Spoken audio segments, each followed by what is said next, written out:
Hello Cancer, welcome back to my channel. I am Mariana.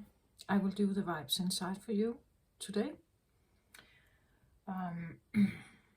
So Cancer, I'm going to do a reading that is called Cancer Memories. Who are you?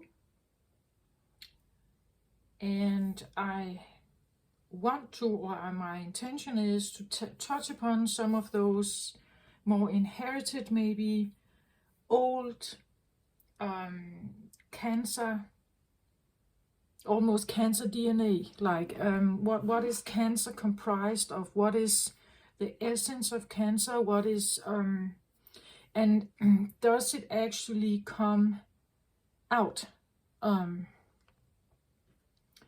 is it shown, or how is it shown?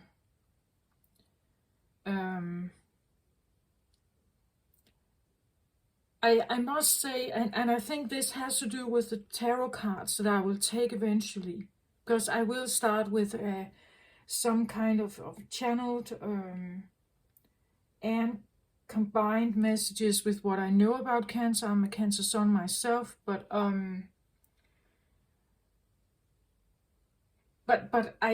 kind of, it's just the colors, right? I had to take a new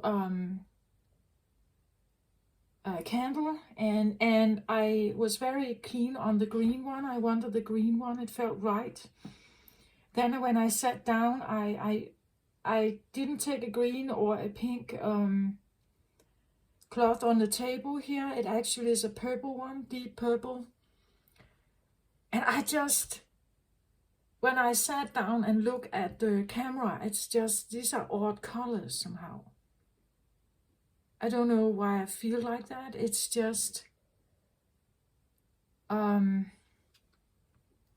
I don't know if there will be something like that with the tarot cards, but I will start out now with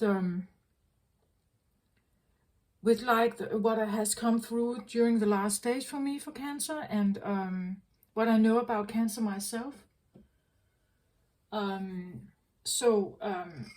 I go back to the zodiac understanding about all of the signs this time around.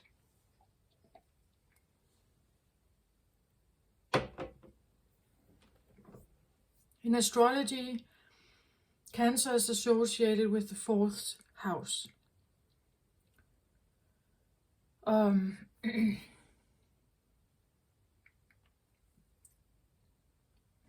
And I'm not a professional astrologer at all, so by all means correct me if you feel like I'm saying something you can't appreciate. But what I have learned about Cancer is that, and being a Cancer Sun myself, is that Cancer is associated with the 4th house. 4th house usually talks about home, feeling of home,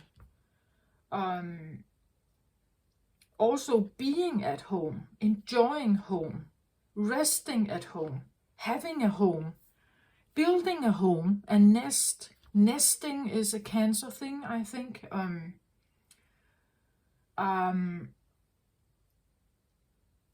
And building a home for whom? Just for you, or maybe for others as well? I think that a Cancer living alone, a single Cancer, is probably invested in the home. It's the I see it a little bit like the shell that a little crab is wearing. They always wear their home with them, right? And they can retrieve into it if something is seemingly dangerous or something, right? They just they hide inside the crab shell. And that's very much what I feel like it's very symbolic for Cancer, that there's a sensitivity, very watery element, about very emotional. It's sensitive, it's intuitive, it's It can be hypersensitive, at least from other zodiac signs aspect, I think. I usually identify or relate very well to all other cancers. I understand them, right? Immediately, I understand if that's what you feel like and so on. But for other zodiac signs, I believe that cancers can be, it's the first water sign in the zodiac. It's the youngest, you could say, the less experienced. It's the, if we take from that perspective, we see the, I've mentioned that in the Aries, Taurus, and Gemini reading. It's like seeing a child grow. From the Aries reading, being in the womb and being born. Taurus about the body, getting to know what it means to have that body, in relationship to others. Gemini, exploring the voice, communication, identity, words, social construct around us. What makes up my story? Who am I in the regards of the story that I'm given? Because we are all given some kind of story when we are children, whether we want it or not. We're given a name, we belong somewhere. And in that process, home becomes identified. I don't think it's that, like split up. It's a mix of everything, but that's how the zodiac signs are described. So please just mix them, right? Mix them in. Because the home identity of the fourth house also associate with mother, the caring, what feels home to us. We say home is where the heart is. But is there a pumping heart inside, like standing on the shelf inside everyone's home? No. It's a feeling, right? It's a feeling of home. We identify home with something that is maybe protective. It's safe. It's cozy. It's warm. It's understanding and safe somehow. It is a place of refuge, or it's a place of rejuvenation. It's where I can be myself. I am somehow shielded a little bit from the external world, right? I can lock my door and say, now I'm on pajamas, right? So Cancers, the idea of home is that feeling. And what provides that for us when we grow up? Well, the mother does, or at least the mother should, if she is a caring mother.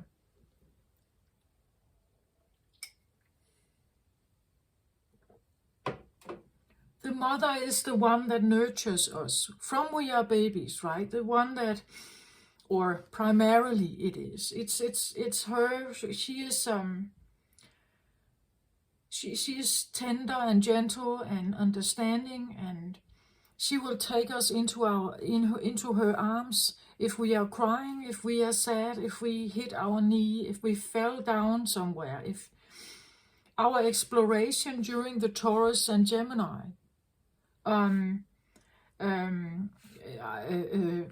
zodiacs, the season for that, where we explore with the body, with the mouth, with the taste. We put everything into the mouth as babies, right? So if something becomes too much, we get overwhelmed, or it's too heavy or too heavy lifting for us somehow, we have gotten ourselves into trouble. Who do we run to usually? We run to the mother. Or the father if she's not there, but we run to someone familiar, and in the hope of finding home. We hope to find home. And what does that mean? As I said, we hope to find shelter. We hope to find warmth. We hope to find the welcoming arms, the nurture, the care, the understanding, the kisses, the hugs, the good night song, right? We hope to find that, the warm hug of the mother.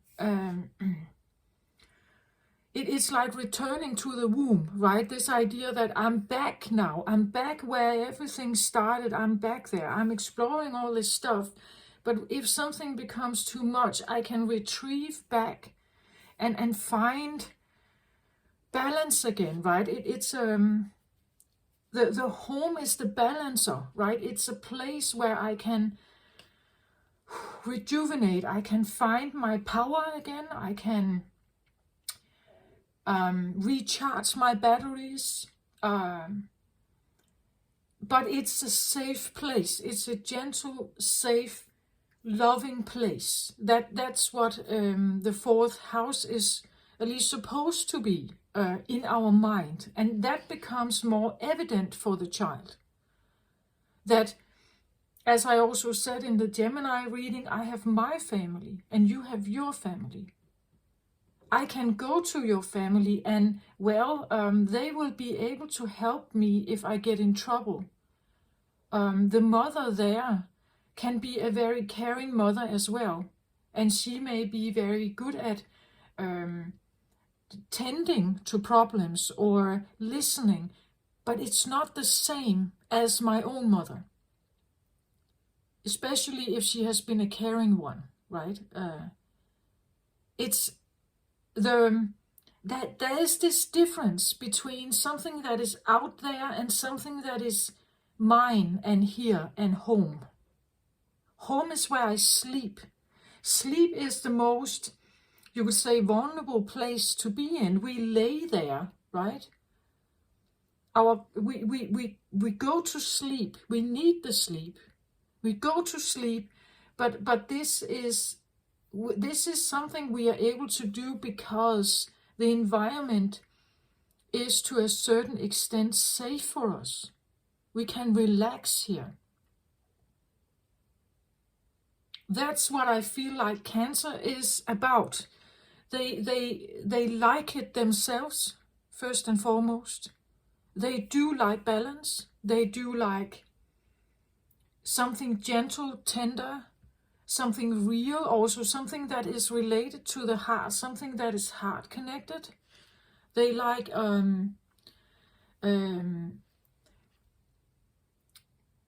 well, more or less deeper conversations, I guess. Not to say that they can't talk about clothes and a new car or anything. They can. Of course they can. But I believe that Cancers, they cherish something that has to do with the heart.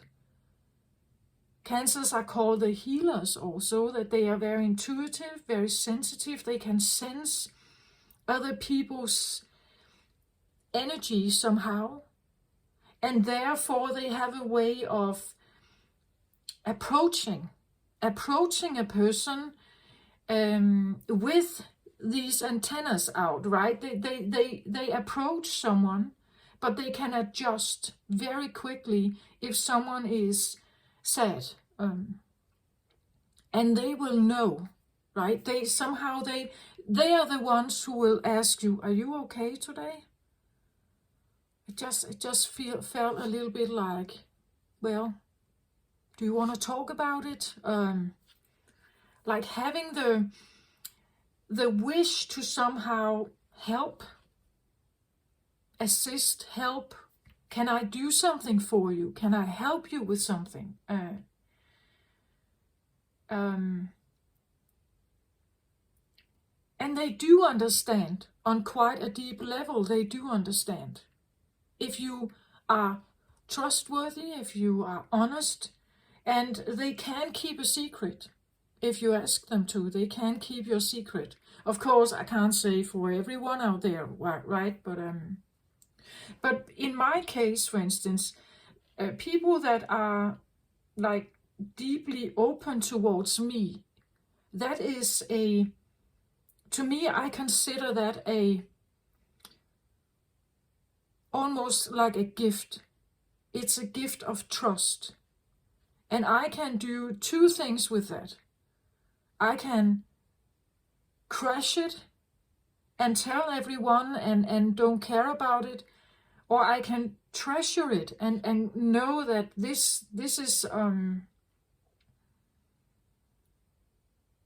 maybe they opened up towards me because they trust me somehow.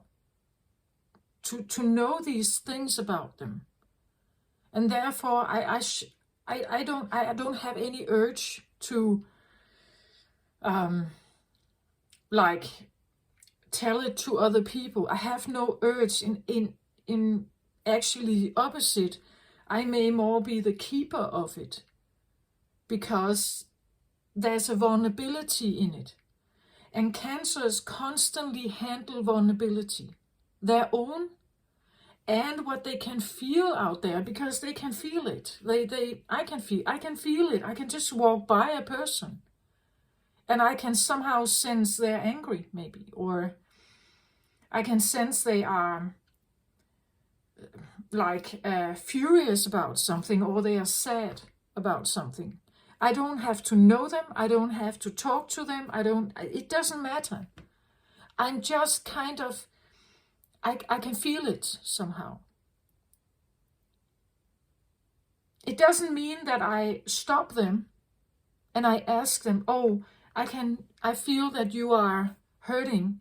If this is a stranger, I would never do that, because it's unless I had a professional, like I was a nurse or something, and that was my profession, that I somehow had to talk to people. But meeting someone on the street, no, I'm not doing that, because it's I'm crossing a line, right? Let's say the person who's passing me is doing everything they can to hide it, and I can kind of see right through it, right? It's like a barrier breach somehow. And if they don't know me, it could feel like almost like a violation of their privacy somehow. I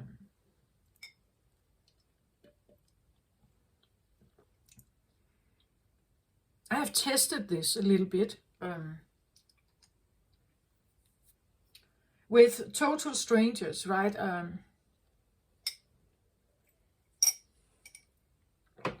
Some people are more close than others.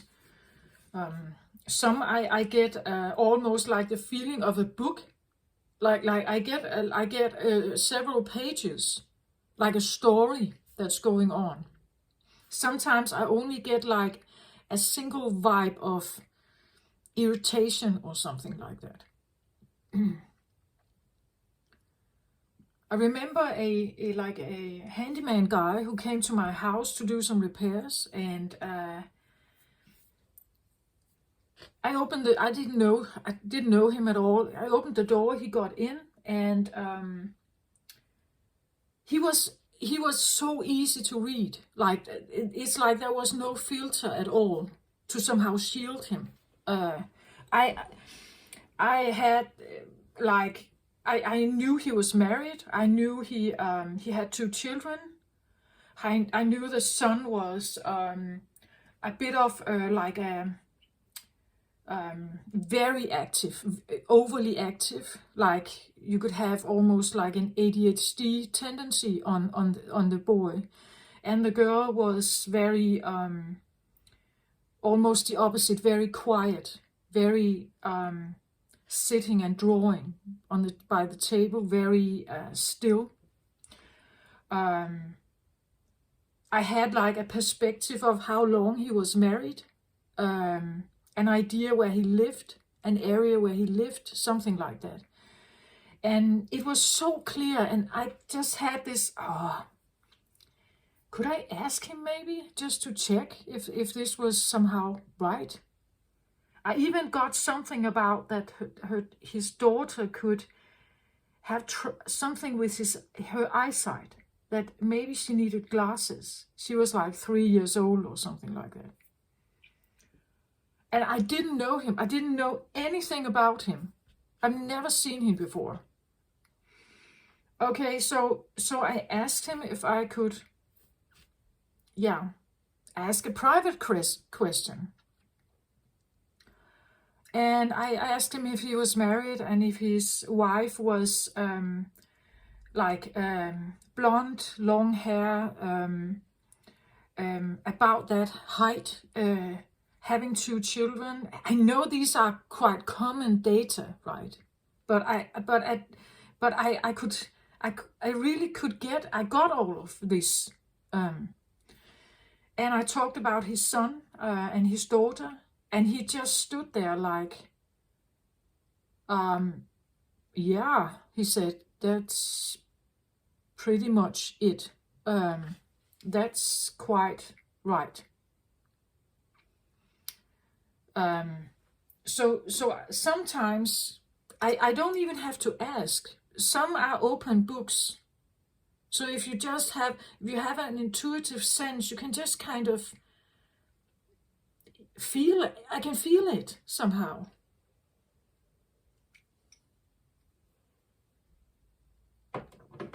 I also got something about him personally, that he was a very, actually a sensitive guy. He was a very romantic guy.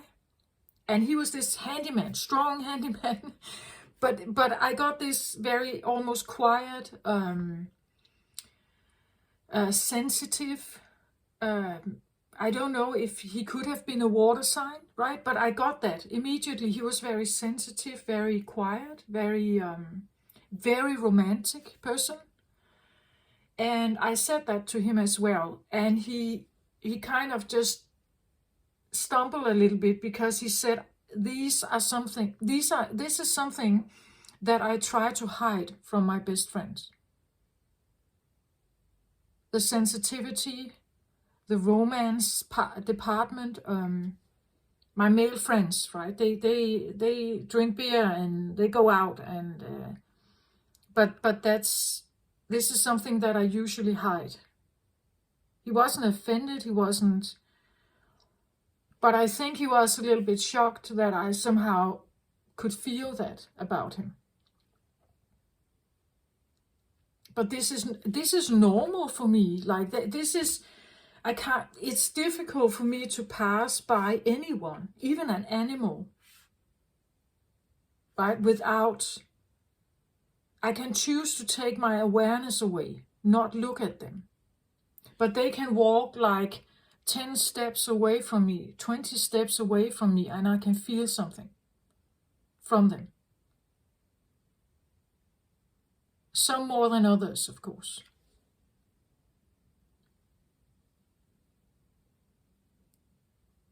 But the point is that this is Cancer existence.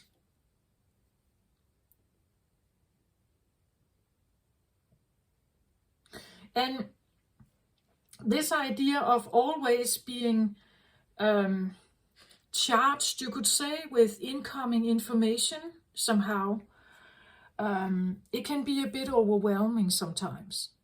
It can, especially if you are a bit vulnerable place yourself. Let's say you are stressed at work yourself. Your ability to protect yourself is not the best.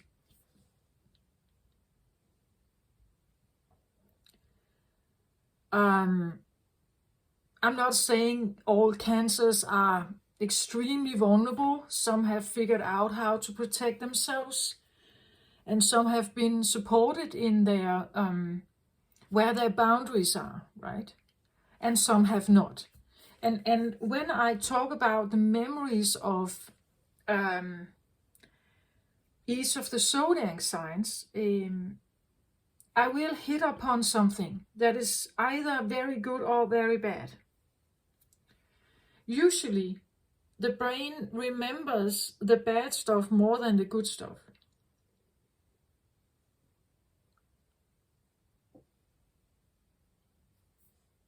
And it's because we are hardwired for survival.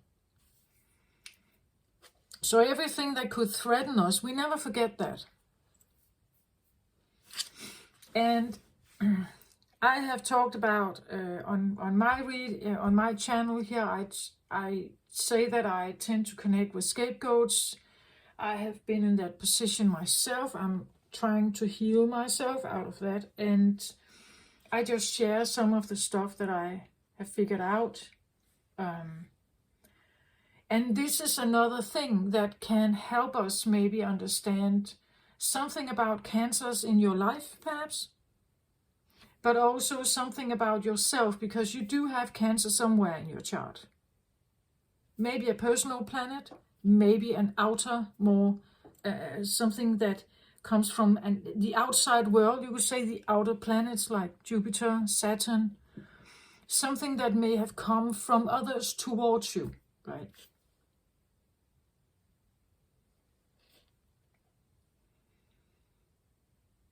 And depending again, do you have planets in your 4th house? Are you a Cancer?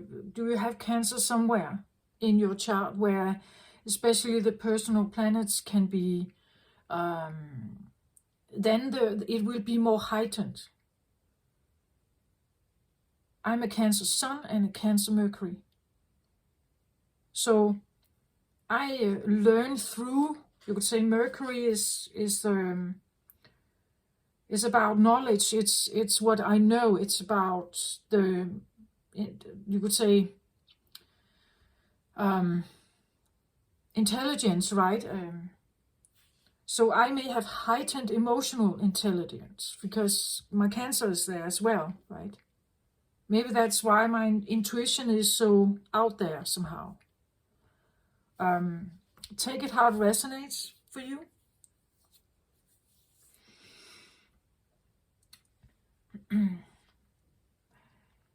So we like the home, right? We like to come back to the warm embrace, the hug, the tenderness, the kiss, the understanding, right?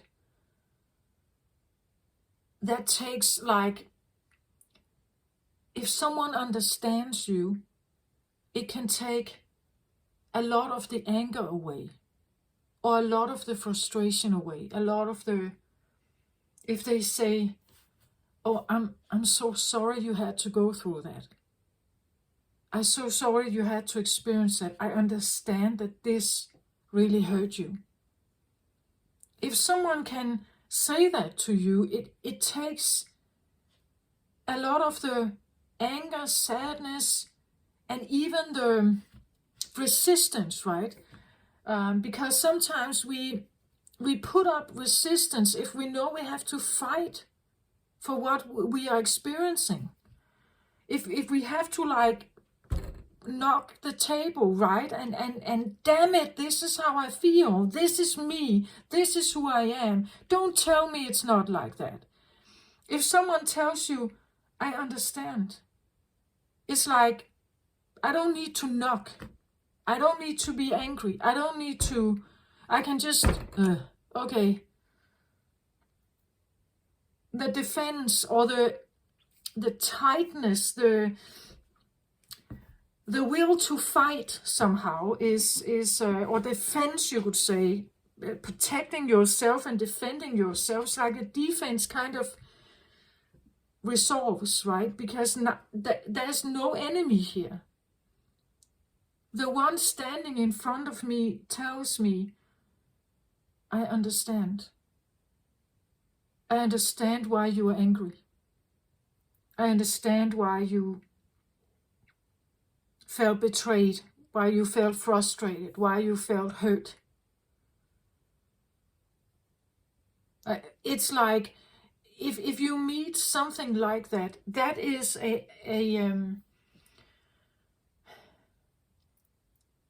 that is a healer, right? It's a healing energy if someone would do that for you. And cancers do have this deeply inside them. Because I believe, just take it how it resonates, but I believe that cancers deep down, they do want to be in service. They do want to heal.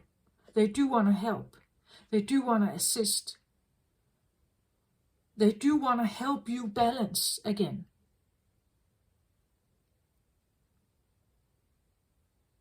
Right? They do want to help you towards that.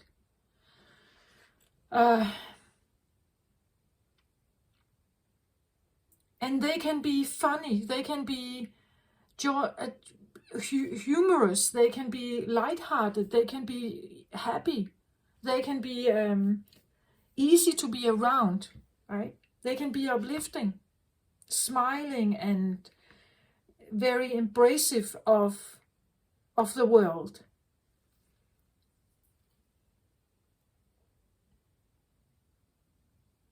But, and here is a big but, so to say.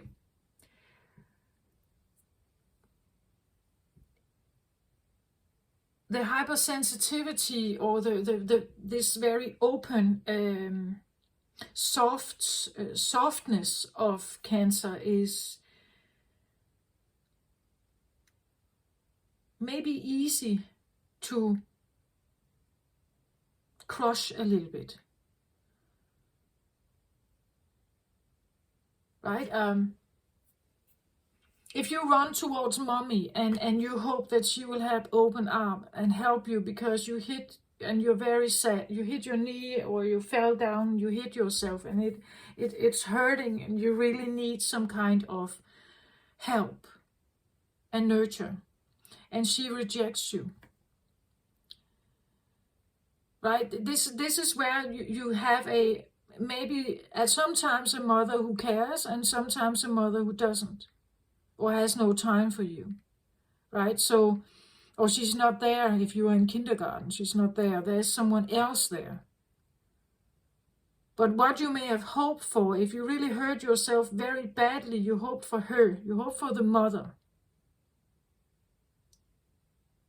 If she was not there, if she rejected you, if she has a habit of rejecting you, there's no one to turn to really. Not for that kind of nurture. The father can give nurture, of course he can. But it's not the same. Not the same.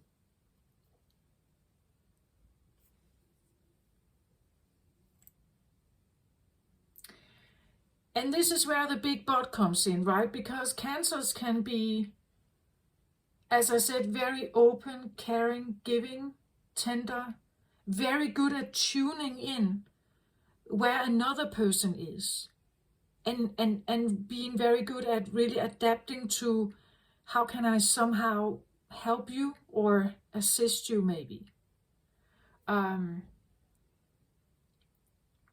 A bit like the mother, it's attunement, right? It's as kind of attunement to what is this situation, and they use all of their intuitive input to somehow figure out how to balance this.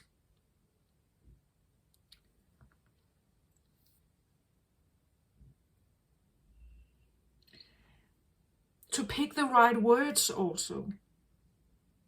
What should I say to a person in distress? How can I somehow, like, at least make myself available here to figure out if I can help you somehow?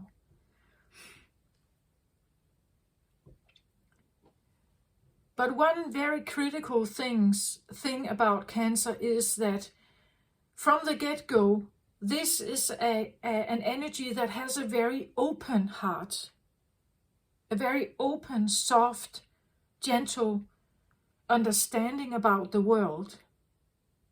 And when they get in touch with something that is harsh, cold,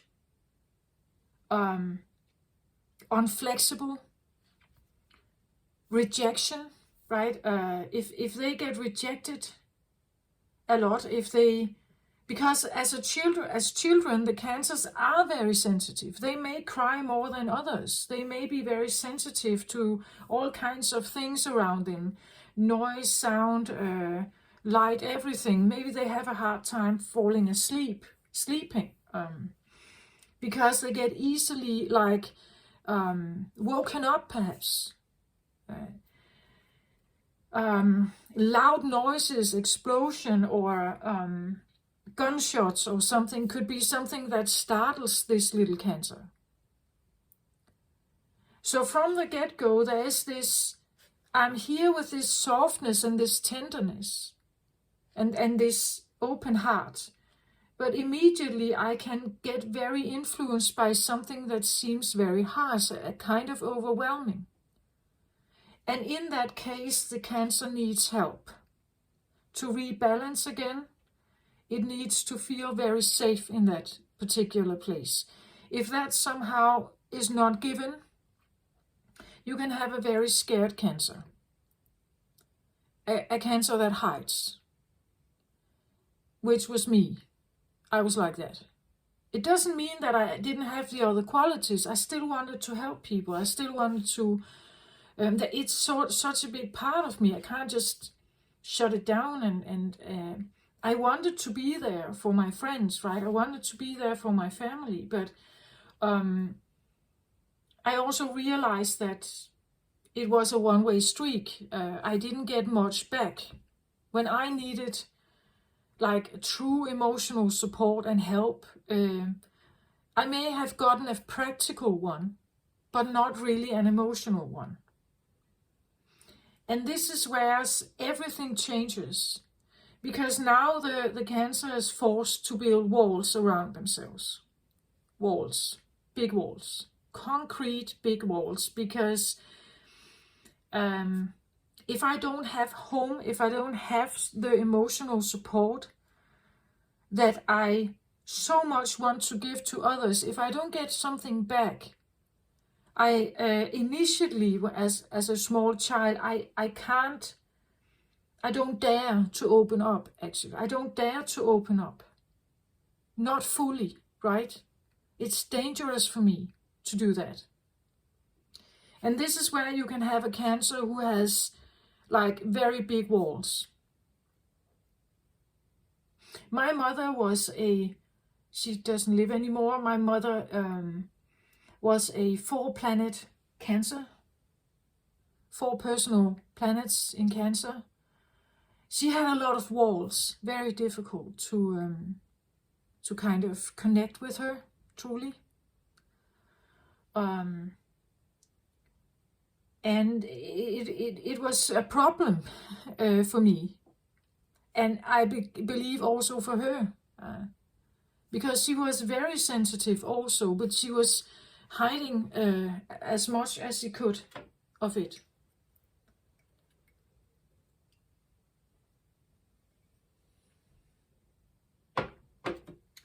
And she grew up in an entirely different generation. It was a war, Second World War.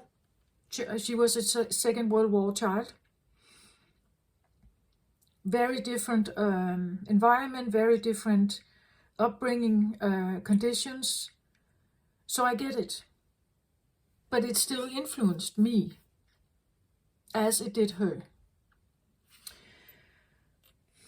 The point is that the cheerful, happy, open, tender, caring cancer is absolutely available.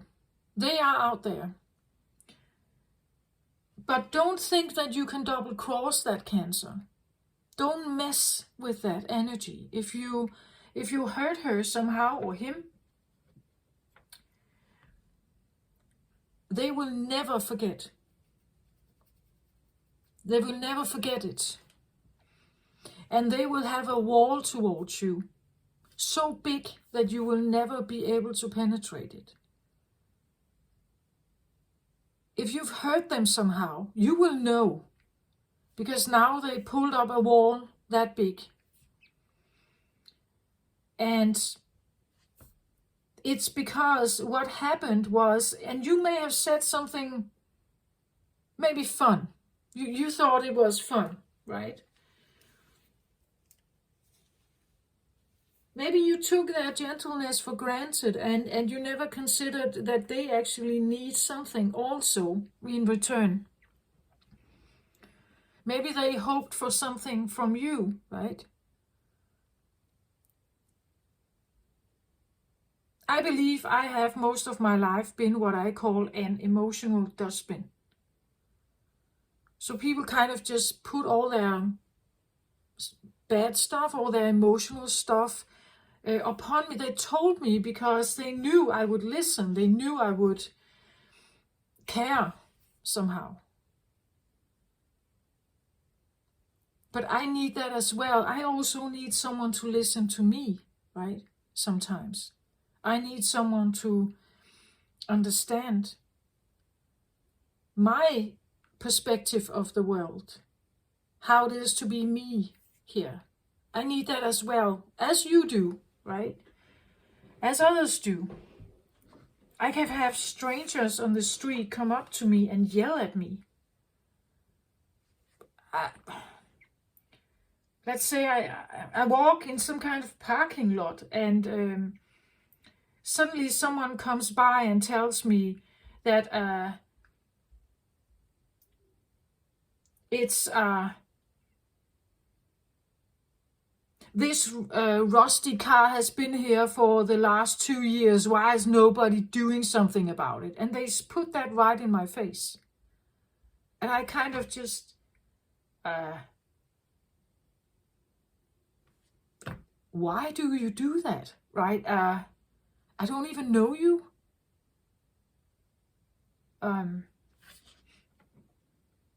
But I also realized during my awakening and healing process that this is what happened at home. I was the scapegoat.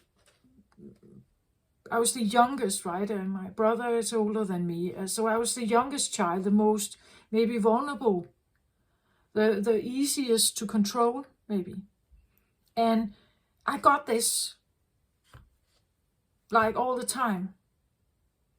It could be something like irritation about the work situation. It could be something like something was missing and they immediately thought I had taken it, or they accused me of stuff, or they blamed me if I somehow missed something, if I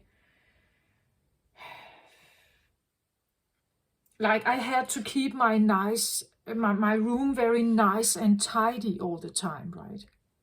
And if I somehow missed that, there was something laying on the floor, it was an immediate criticizing thing to point at, right?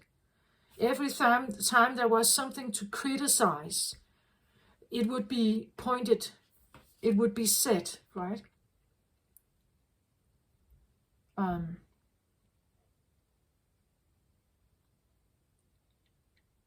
I don't know. It's just that was part of my upbringing.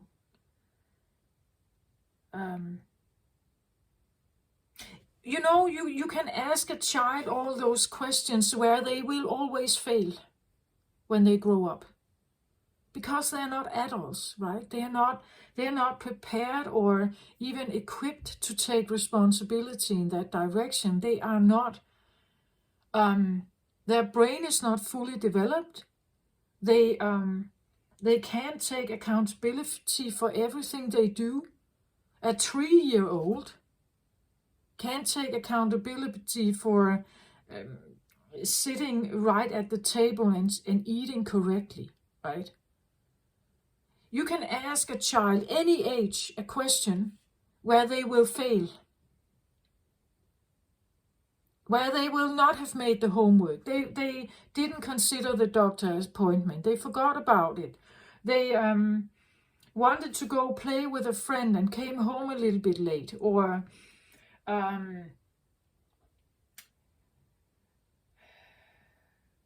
they were in an environment where they were just playing. They didn't consider your adult feelings, right? They didn't consider the adult feelings of Aunt Margaret, right? You can ask any child, even like a teenage. That's awful. Like teenagers, they forget, right? The brain is under construction. But a teenager, you can ask them, and they forget. They can't seem to figure stuff out. They forget themselves sometimes, I believe. But the point is that you can ask, as an adult, you can ask a child, any age, something where they will fail. They will not be able to meet your requirements or whatever you expected of them if you have like really strict standards. And I believe that was in my home. It was not all bad, but I have just identified all of this stuff, right? And it really annoys me now when I recognize it. If people do that to me somehow out there, I get really annoyed about it.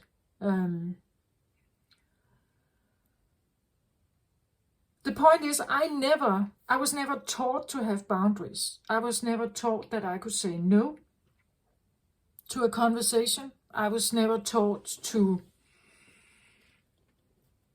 say I don't care or I don't want to be involved in this. That was not a thing. We kind of had to, my brother and I. We had to somehow. And I believe it's because they had, my mother and father, they had some kind of built-up anger or frustration and kind of just pushed it on us somehow. But anyway, do you get my point? It's like if a Cancer with this sensitive little wobbly soft heart is met with these like criticizing or very harsh ways of relating, it can be harmful and hurtful to a Cancer. They really don't want that. I don't want that. I want something to be nice and smooth and peaceful and harmonious and happy. That's all I want. But we all know that the world is not like that out there, right? That's why we want to come home. We want to come home to our home. We want to come home to the warm embrace. We want to come home to the safety, the pajamas. We want to come home to the warm hug, to the warm bosom, you could say, of the mother, right? We want to come home to that. We want the contact, the heart connection. You put an infant at the breast level because they can hear the heartbeat as they could in the womb. It's a satisfying rhythm and connection in the warm embrace of the mother. It's a soothing thing. That's what we look for. We want the balance, we want the calm, we want to calm down. When something has been unsettling or traumatic even or dangerous, we want to calm down again and get the feeling of balance back, get the feeling of control maybe back, right? That we are somehow in control again over our body, over our mind. We are not feeling this desperate situation anymore. I believe that's why Cancers are usually valued. People like the idea of the Cancer until they put up the walls. And when they do that, they can become very manipulative. They can become like dark thinkers. They can believe that from being a trusting, open person, they can now become very closed, having mistrust, doubting people, because they know they don't have much emotional strength. They may manipulate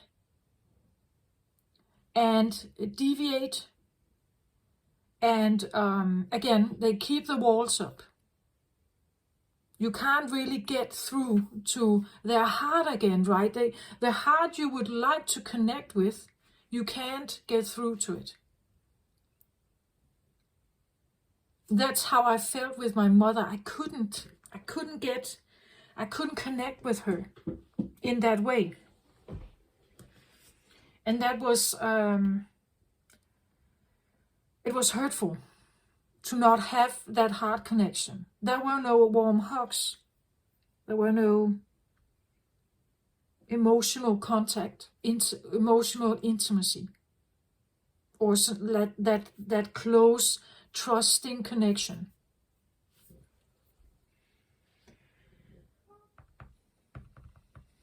So, you see, Cancers do have both elements, as do all the other zodiac signs. It's not just a rosy colored sign.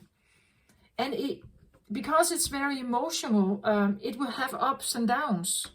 People sometimes do not get Cancers because they flow with the, you would say, the moon, right? They're ruled by the moon and the tides, or this idea that it's a shifting up, balancing up and down.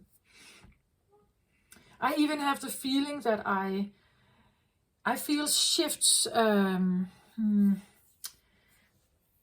maybe that's why I got into astrology, because I feel the movement of the planets.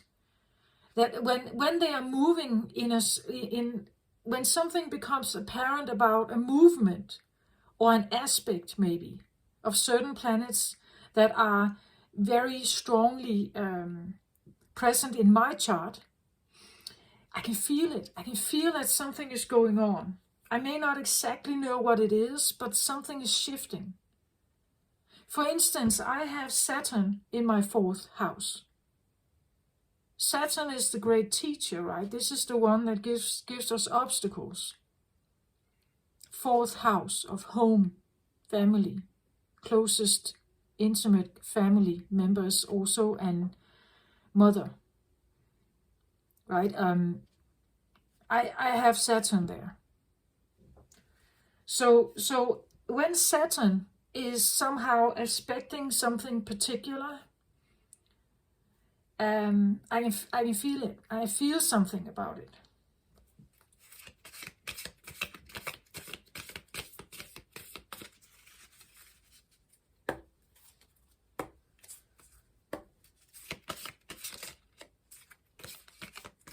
Usually the retrogrades also, because retrogrades usually come with this feeling of introspection, diving deeper, like inner storytelling, the memories. Suddenly you are reminded of something, you meet people from the past, something like that. This is where I believe some of this Cancer reflection, this internal process, the inner world of the Cancer is for me at least highlighted.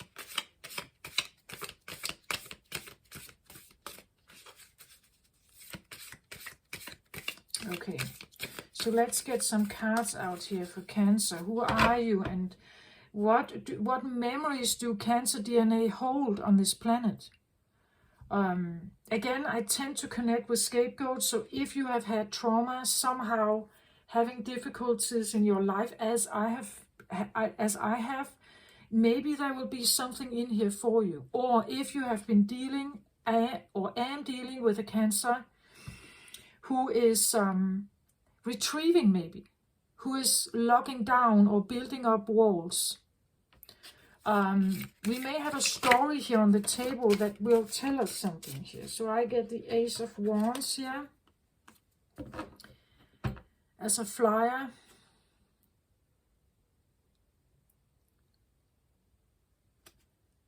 Well, Ace of Wands could be excitement, right? It's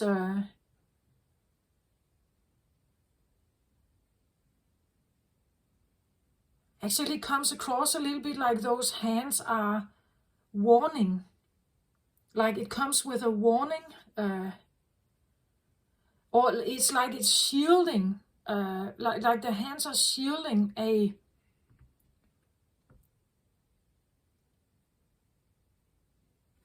well, Ace of Wands can be like a new passionate beginning of something.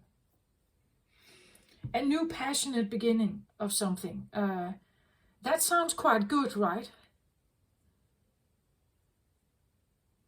But the Ace of Wands can be any fiery newfound experience. This can be sexuality when you come to that point in your life.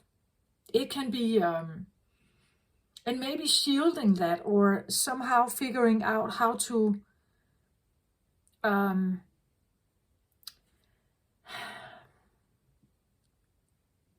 manage it, right? Fire and water. Cancer is a water sign, right? Fire and water is not necessarily the best mix, right? The water can evaporate, but the fire can also kill the fire. The water can kill the fire, right? Can burn. It can make it can make it stop burning. So somehow this can be and there's a strong, you see, like a fire here, but somehow it comes across as shielding it or protecting it, or not, maybe not showing it, or shielding yourself against people that do have strong fire. Ace of Wands can be a bit like the Fool energy. I'm taking a chance, right? I got this new epiphany. I found this new opportunity. I'm starting a new business. It can be a sexual new endeavor. It can be a new fling, a new flirt, a new fiery sensation. It can be anger. It can be rage. It can be, but it's something that comes with a clear. There's only one wand here, so it's a very clear expression. It's a very clear feeling. It's actually willpower, you could say. It's a strong will that wants something, or it's fired up towards something. But somehow I get the feeling like the hands here could be the, again, I have my hands here all the time, right? But like the hands that want to shield it somehow, or heal it, like you know, like Reiki healing, like a Reiki healer that is healing something here, healing a willpower, healing an inner feeling of the Fool. This idea that I am doing this. No matter what other people say, I will take this chance, or I'm going my own way here, right? There's something about this, I don't know, warning or healing, holding, embracing, or keeping it safe, or something like that. The hands come up like a safety pillow or something like that. Like they are here to shield it, to make it grow, to make it bigger, to make it, or the other way around, to also keep it not too big. Like sometimes the wand's energy can be explosive, right? It can be get out of hand, you could say. So you don't have any control over it anymore. You can control yourself, actually. You can control what you're doing. In rage, you knock everything over, right? And then when you get back into balance again, it's like, why did I do that? Now everything is broken, right? I have to somehow control my temper, that feeling. So I don't know exactly if that is a thing for Cancer. We will see whether the card comes out again. But could Cancer be a balancer in regards to fire energy? Could that make sense? Could it make sense that that it's the emotional opponent to the fire element that is out of rage, that is uncontrollable? What do we use when a fire becomes too big? We use the water, right? Or we use some kind of foam. to quiet it down again. A little fire can be okay in the fireplace, but not burning the entire home down, right? A little frustration or a little irritation is something we all need to deal with. But what if someone is raging and like attacking everyone around them? Then it has become like so out of rage that uncontrollable and dangerous, right? So maybe the hog or the Cancer energy is here to be the balancer or the opponent, or the one who can take the fire away. As I said, this sometimes if we get very angry and nobody understands us, we become more angry and more defensive and more like ready to fight for our right. But if there's a Cancer here saying to us, but I understand you. I understand why you are so angry. Why you feel you have to fight all the time. Why you have been so stressed out. I understand, because they never listen to you, right?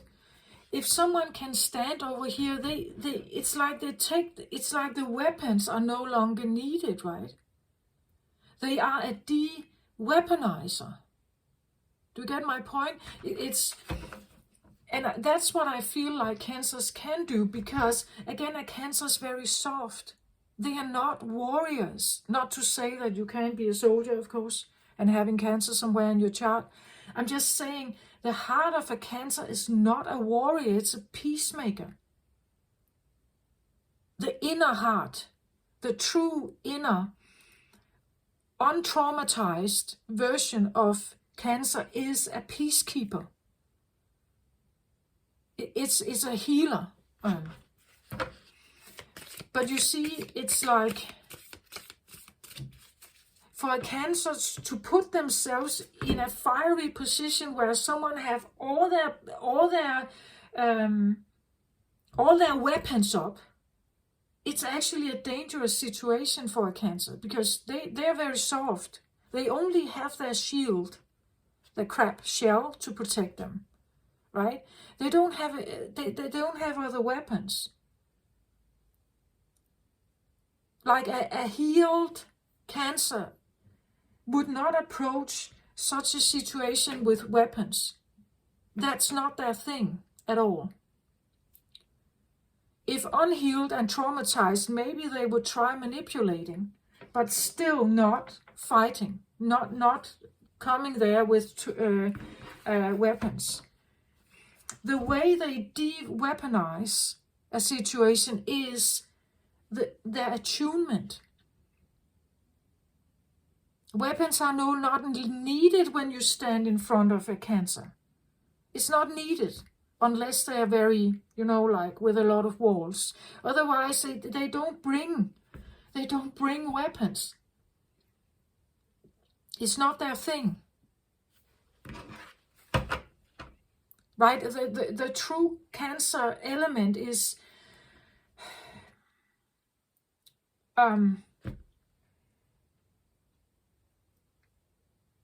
it's a helper, it's a healer energy, it's a peacekeeper energy, it's a balancer, you could say.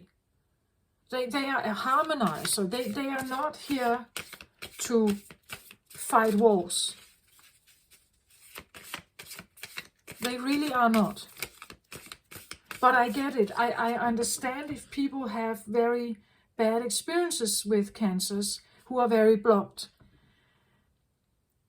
The block and the walls is because the Cancer is in a very unhappy place and feels very unsafe. Misunderstood, taken for granted, or used, maybe. Then they bubble up. They bubble up.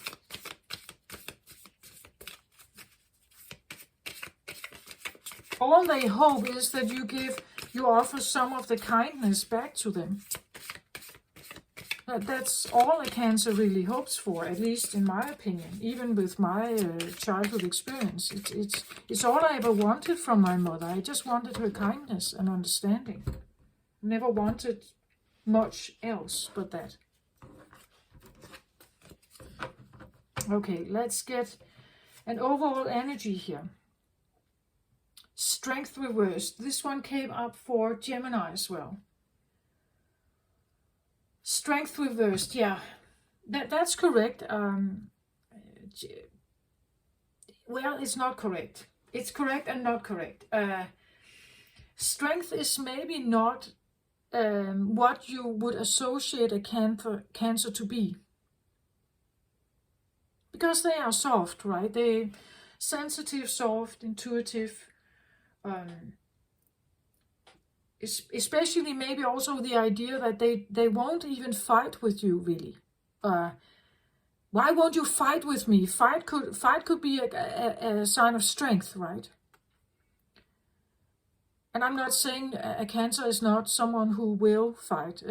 Of course, there will be Cancers out there that will do that, or that will put up their boundaries. But you say the strength, as you see in a Leo, for instance, because it is a Leo card, this one. You don't have that in the Cancer. It's not their strength. The strength doesn't come with power, in that kind of power. Cancers have a different kind of power. A different kind.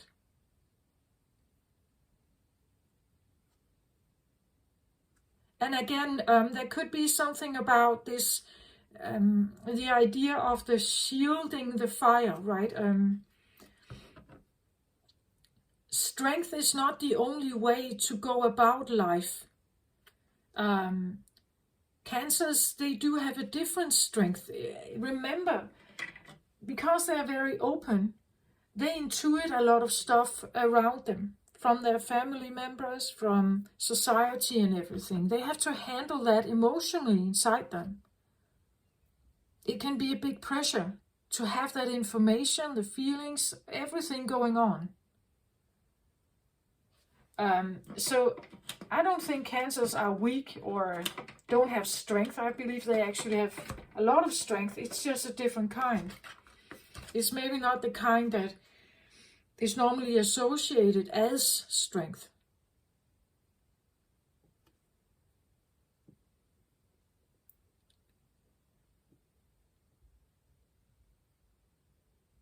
Somehow I get the feeling, because this card comes up, that Cancers can be closely connected somehow with fire. With the fire elements, with people with fire. Maybe you most have maybe one or several people in their life that have strong fire as a life lesson, right? Because it's two very different approaches to life. Whether you use your fire or whether you use your water in life. Cancer is not...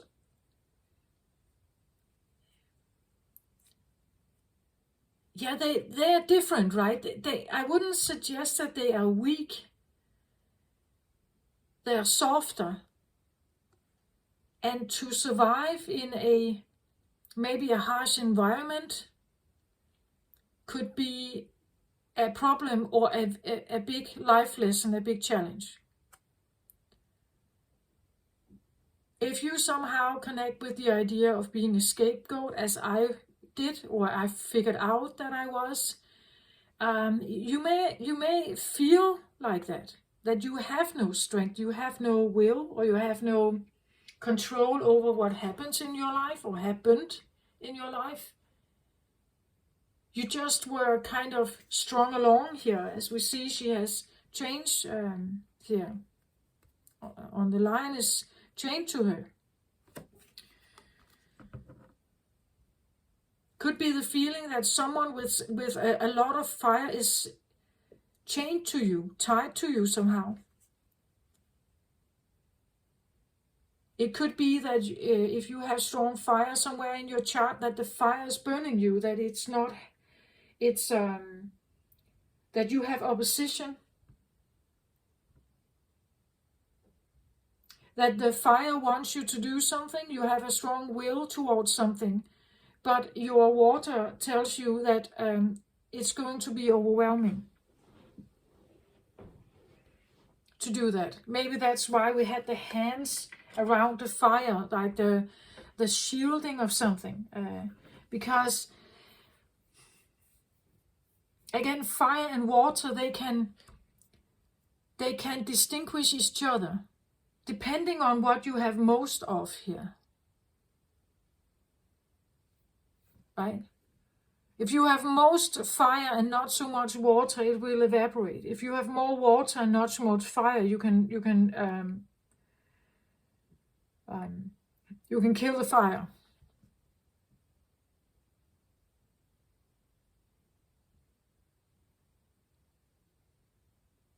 So what is it? Is it, again, this feeling of protecting fire, right?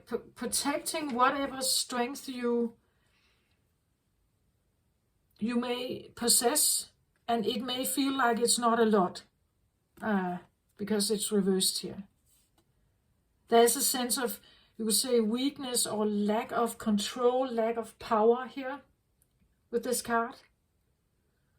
But at the same time, it's like you're holding something, like it's the wand, the fire energy is trying to protect it somehow. Or whatever is remaining or is in you.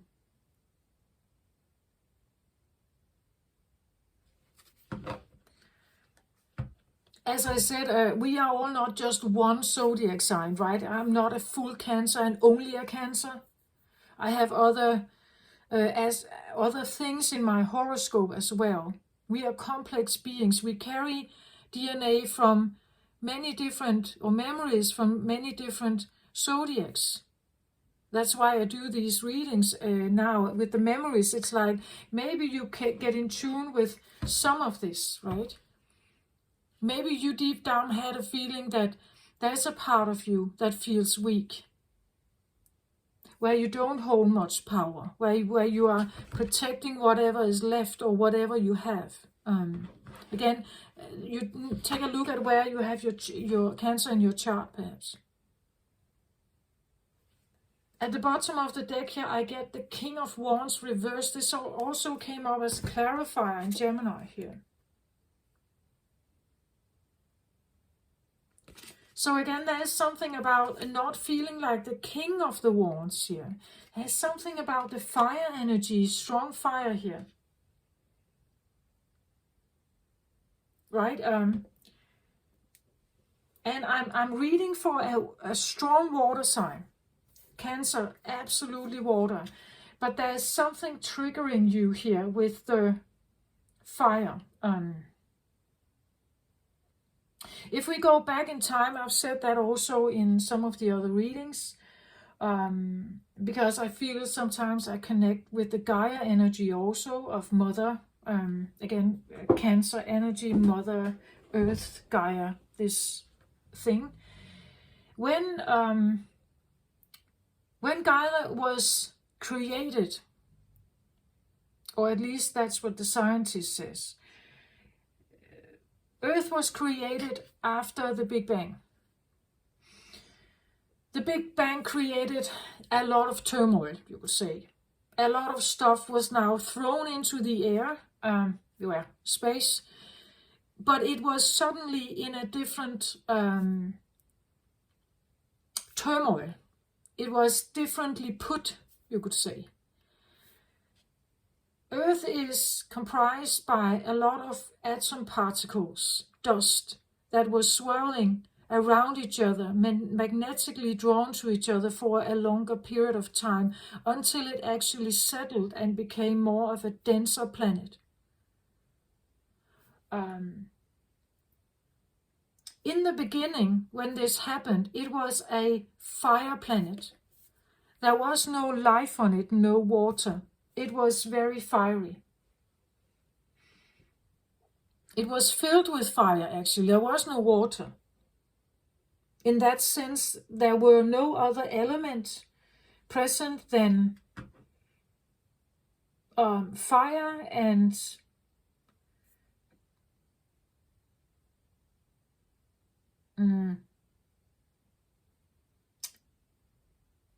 I would say rock, stone, but that's not really considered an element.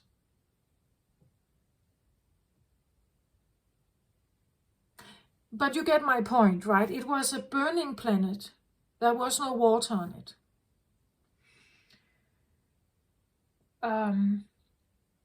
The water came somewhat later, if we believe what the scientist says, and it actually came from Jupiter. Jupiter had some kind of impact, an asteroid or something hit it, and some water molecules from Jupiter were thrown into space, crystallized, and were brought through space onto our planet.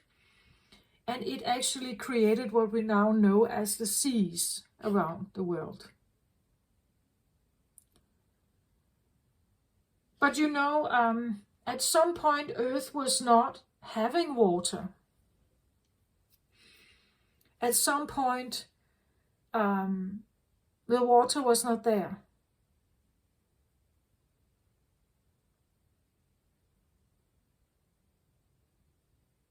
Somehow I get the feeling that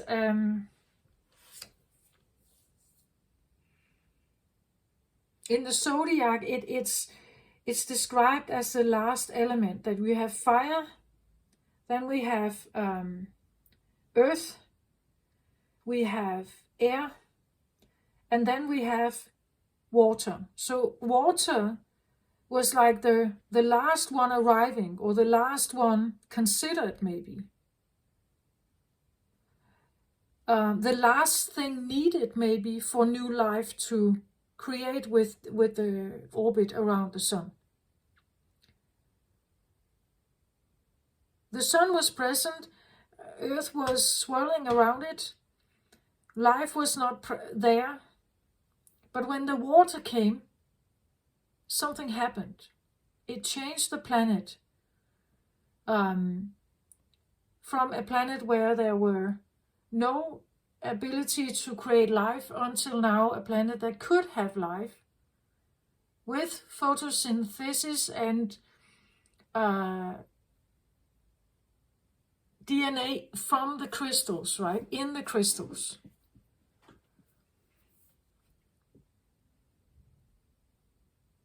Water is a very big thing for us, humans and animals, right? We need water somehow to live. It's a part of the body, a very big part of the body. But today it comes across because I'm talking about DNA memories here. So maybe it's like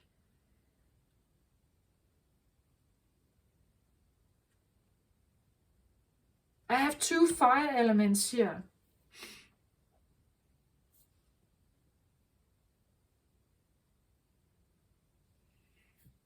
Being on Earth could feel a bit like a burning place for Cancers. Like it's not a friendly place.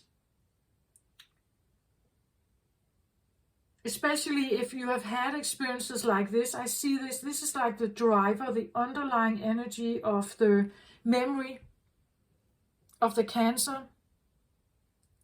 That there has been fire elements around you or around Cancers that were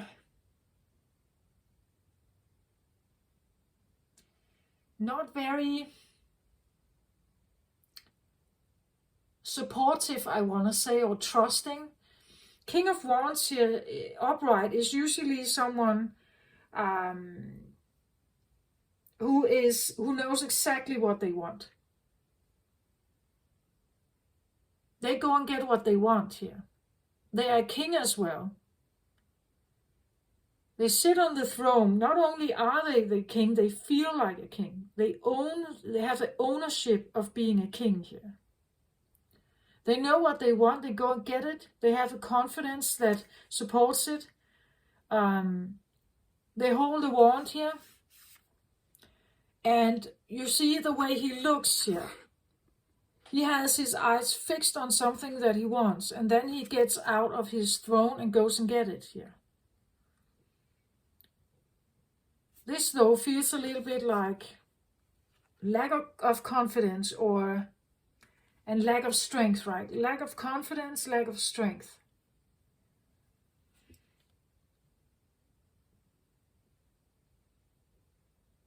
Could be a bit like having no goal or no passion. Like you don't know what you want to go and get. It's not clear to you, or I've talked about in some of my readings this feeling of lacking a compass. Where is it that I'm going? I don't see the point of it. I don't feel the mission. I don't feel my life goal. I can't seem to connect with it. I don't feel the passion to go out there and do something. I don't feel strong enough to go and get it. It's like these two go together in the sense that someone feels deprived of something here.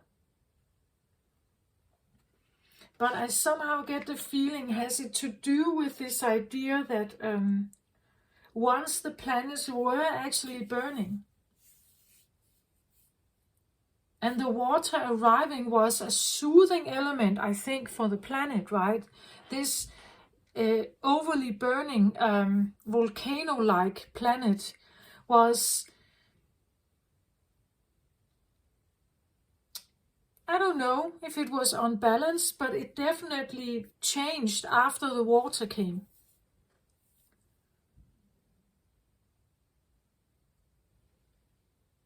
But I'm talking to a Cancer here where there is a feeling of, somehow I get the feeling also that it could be because that a person like this could have been in your life.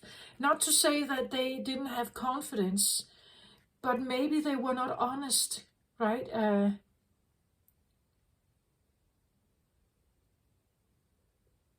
Maybe they were lying. It could be someone who is very selfish here. Someone who, an egotistical, right? Someone, if they went for something, it was for their own gain only.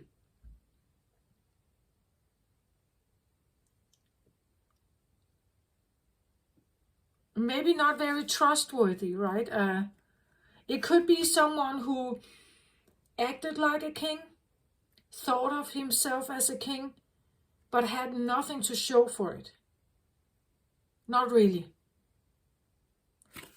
And being tied to that, married to perhaps,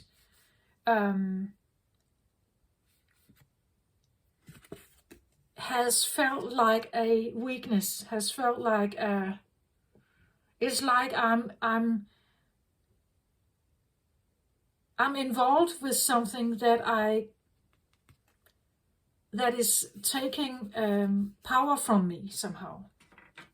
Again, as I said, if there's too much fire present and not much water, it's going to evaporate, right? It won't be able to have an impact on anything here. Meaning that a fire needs actually an amount of water. It needs an amount of attention maybe. It needs a big amount of healing before the burning wound perhaps is settling down, becoming more calm again.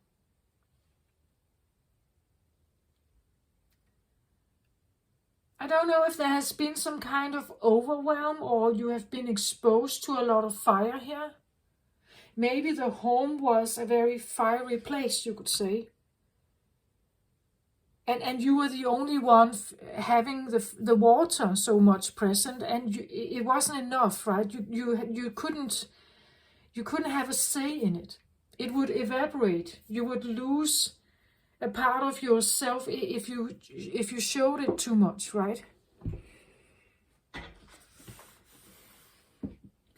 If you gave some of your healing element away, it would just disappear in the smoke, you could say. Do you get my point of that? This feeling of being in a situation where you don't have a say, or there's so much, again, it's like how much fire, how much water do you need to kill the fire of hell, you could say. If you look in the background here, how much it's burning. I'm not saying this is a king of hell, but just imagine that someone has an inner landscape of so much fire here. What does it take for you to balance this out? Maybe you figured out you didn't want to be part of that you had to withdraw, but you somehow still feel like you are bound to this experience somehow, bound to the person, bound to healing them or taking care of them, or that fire is a part of your daily life, but you don't want it to be. That is somehow it's too draining for you as a Cancer. Again, remember, what if we all carry this somehow? If we all have some kind of memory of this, right? That the places where you do have Cancer, maybe this is where you withdraw a little bit, right? You become more cautious. You try to figure out, analyze with your intuition, analyze what's going on and figure out whether you want to go there or you withdraw from it into your shell, right? Do you have elements where you withdraw into your shell? Because something actually could overwhelm you, or your attempt to do something. Your attempt to do something is just evaporating. It's not listened to. It's not regarded as especially important. It doesn't really have an impact. It's overlooked, something like that. So do I even want to bother? Maybe that's why you figured out something about someone here. Maybe I don't want to bother with this because it takes my strength away to deal with that person or to deal with a situation. But I just feel like this could be something that Cancers actually, they remember this, right? They remember coming to Earth, the first drops arriving from Jupiter probably evaporated. A lot of it evaporated. Eventually, the crystals were enough to create water, right? But the point is that if we don't have water, if we don't have the sea on Earth, right? There is a lot of things that couldn't grow. There's a lot of, we wouldn't have any fish, right? We wouldn't have that amount of life. We wouldn't have that amount of food, perhaps. We wouldn't have water that could sustain trees and grass and fields and stuff, right? There is a lot of life associated with the water on Earth.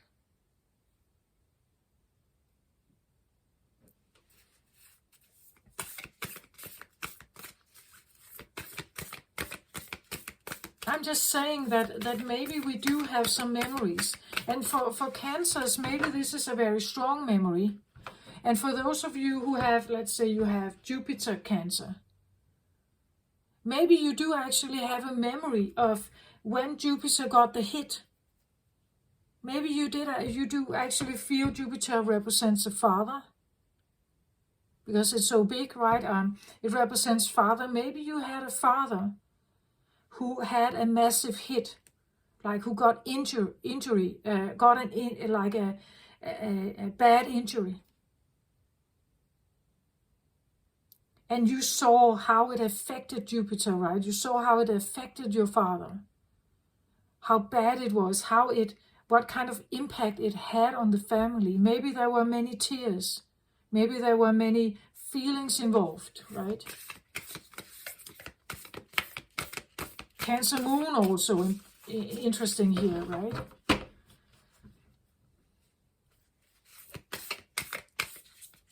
If you have a Cancer Moon, right, it's a strong sense of, like, moon energy is always something a bit dark, a bit sad, perhaps. So maybe there's some kind of sadness somehow connected with a certain person, maybe.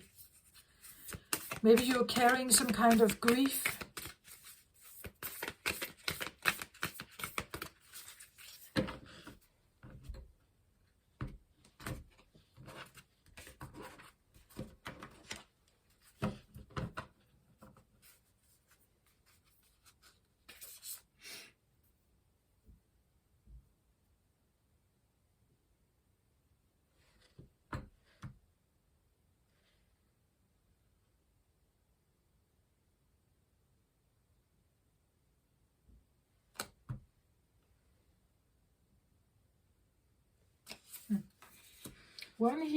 One here, and then I have this outsider.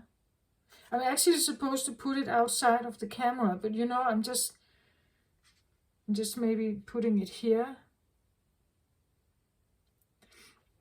It came across as spirit, and maybe that's why the crown chakra, or the purple is here. It comes across as spirit, actually, and that's maybe something I haven't touched upon much. That Cancers are usually quite spiritually gifted, if they are open to it, of course, right? Maybe that's why the crown chakra is here. That the crown chakra is a very important channel for guidance and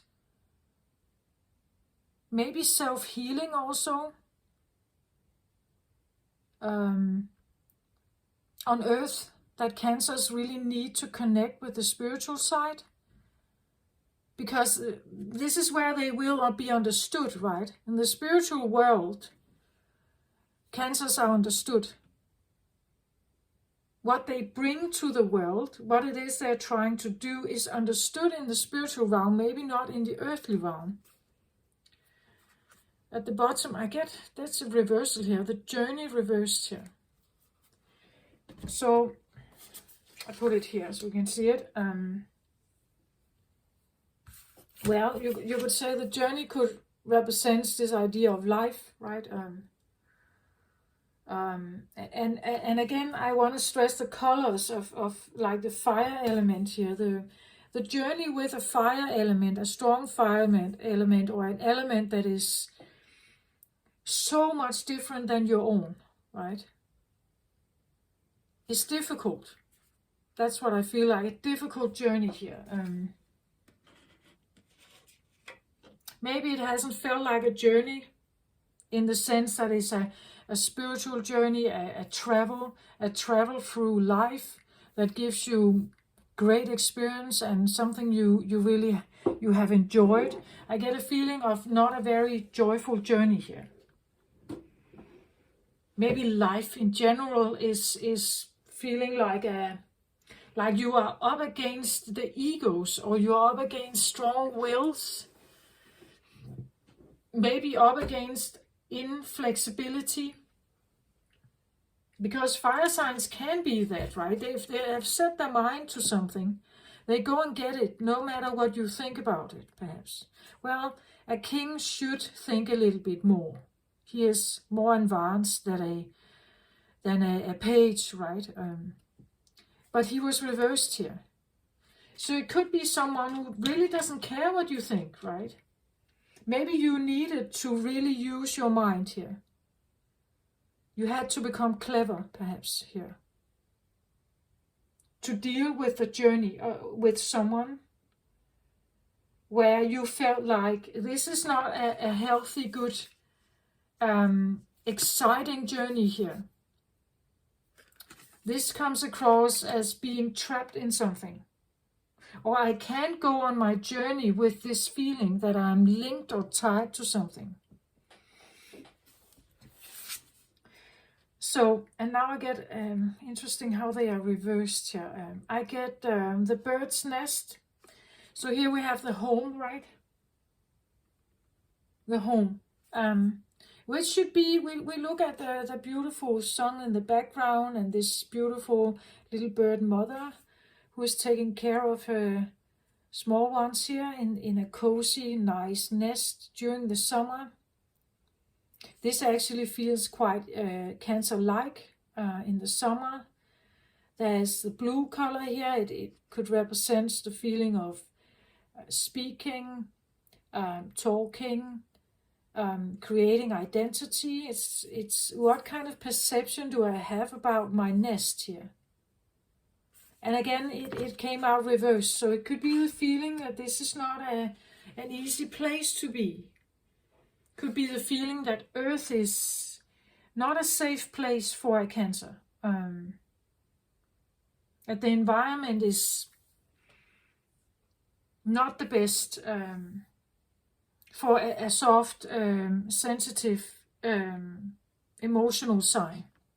That Earth is more concerned with business deals and, this whole idea of the embracing family style, the love and grace in the family, in the home, the grace in the home. It feels a little bit like it's, yeah, maybe people like it, but it's, I get the feeling of unspoken of. It's like, I get the feeling nobody knows I'm here. It's like, and I've said this before, the nurture of the mother of a child here.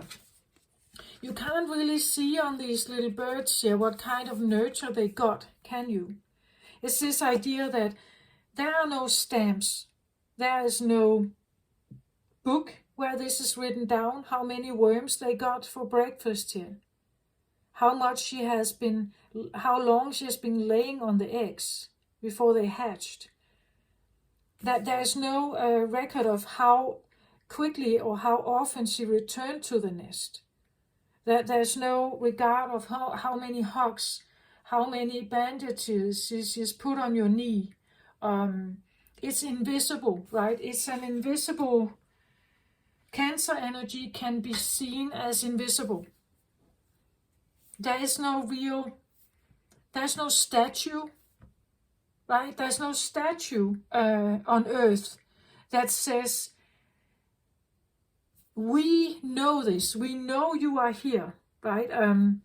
We know you are here, we see it everywhere. The love, the care, the gentleness, the home, but it's not written down, right? We have a way of being very good at, when we are looking for new employees, we write down all the physical stuff that they have to be able to perform. And maybe a little bit about that we hope they are loyal workers and engaged in the company story or a pipeline. We expect them actually to be. We expect them to be attending with a stable, we expect them to be stable. We expect them to be committed and everything. But But that's something we put it out as an expectation. But when it truly comes from the heart, when it truly comes from the, I do want to help you, right? There's no record of it. There's no record of the nest and the importance of the nest. And therefore, I feel like some of the water signs, sometimes they feel like their effort is overlooked. Their effort is really not appreciated. It's not given attention. It's not given a word. It's not even talked about. It's just taken for granted. As I said, we hope, but we almost also expect a mother to be a good mother here. Even if you grew up with a shitty mother or crappy mother, you are now expected to be the good mother, right?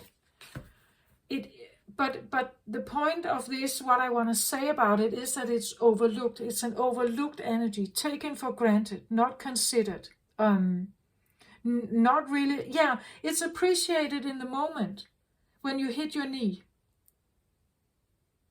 and you're distressed. But when you find your balance again, it's like, oh, I can go and run and play again. And it's not like at the end of the year, you get the mother gets a thank card or something for where every time she has done something, it's lined out like a phone call list, right? It's difficult to repay, I think, the Cancer energy. And the Cancer can feel overlooked, unappreciated, like she is in a place where, in this place, I'm not seen. I'm not really regarded. What I put out there is not really regarded as much.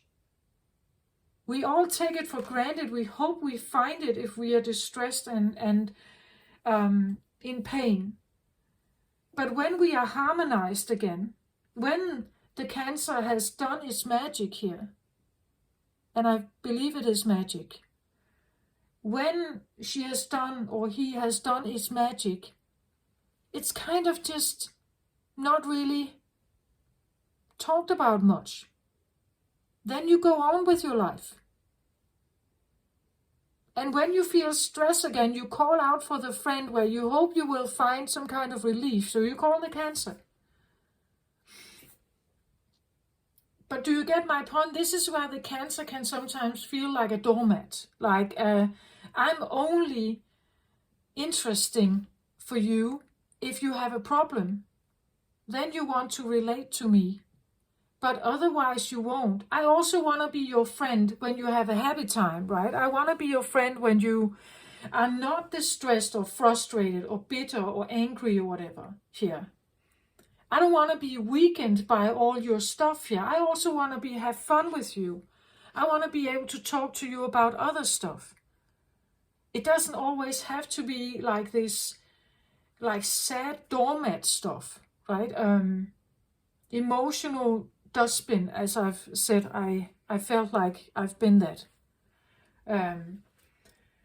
So the wonder, the magic that is actually created in the nest here is not really regarded. Nobody talks about it, right? They don't talk about it. It's nice, and you let yourself be led into it when it can help you. But after, you're not really thinking about it. To the point that you can almost take it for granted if the mother comes all the time, right? If the mother comes all the time, you take it for granted. This can also talk about that there were no loving mother in the home here. And that could be the memory. And if you had no loving mother in the home, as I guess she was in her own really weird, closed off way. But I didn't feel it much. It's very difficult. I even attempted as a child to mind read her. Because she wasn't saying anything. She wasn't communicating very much. About anything, actually. So she was a very silent, introverted. I knew a lot was going on the inside, but I couldn't she never allowed anyone in to see what was going on. And I'm quite sure it's because she has been very deeply wounded herself. So I understand. I'm just sad about it today, right? But that could be what it talks about. And if you have had this feeling that there is no real sense of home, there's no real heart connection for Cancer, this is really, really a problem. It can evolve into a feeling of being very alone in a harsh world here, right? In a harsh world.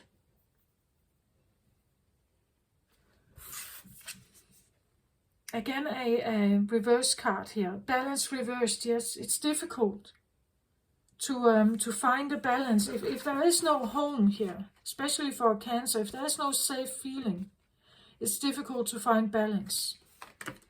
Especially in a home where there has maybe been a lot of fire. As I said, literally, maybe your home burned down. But it could also be the fire in people, right?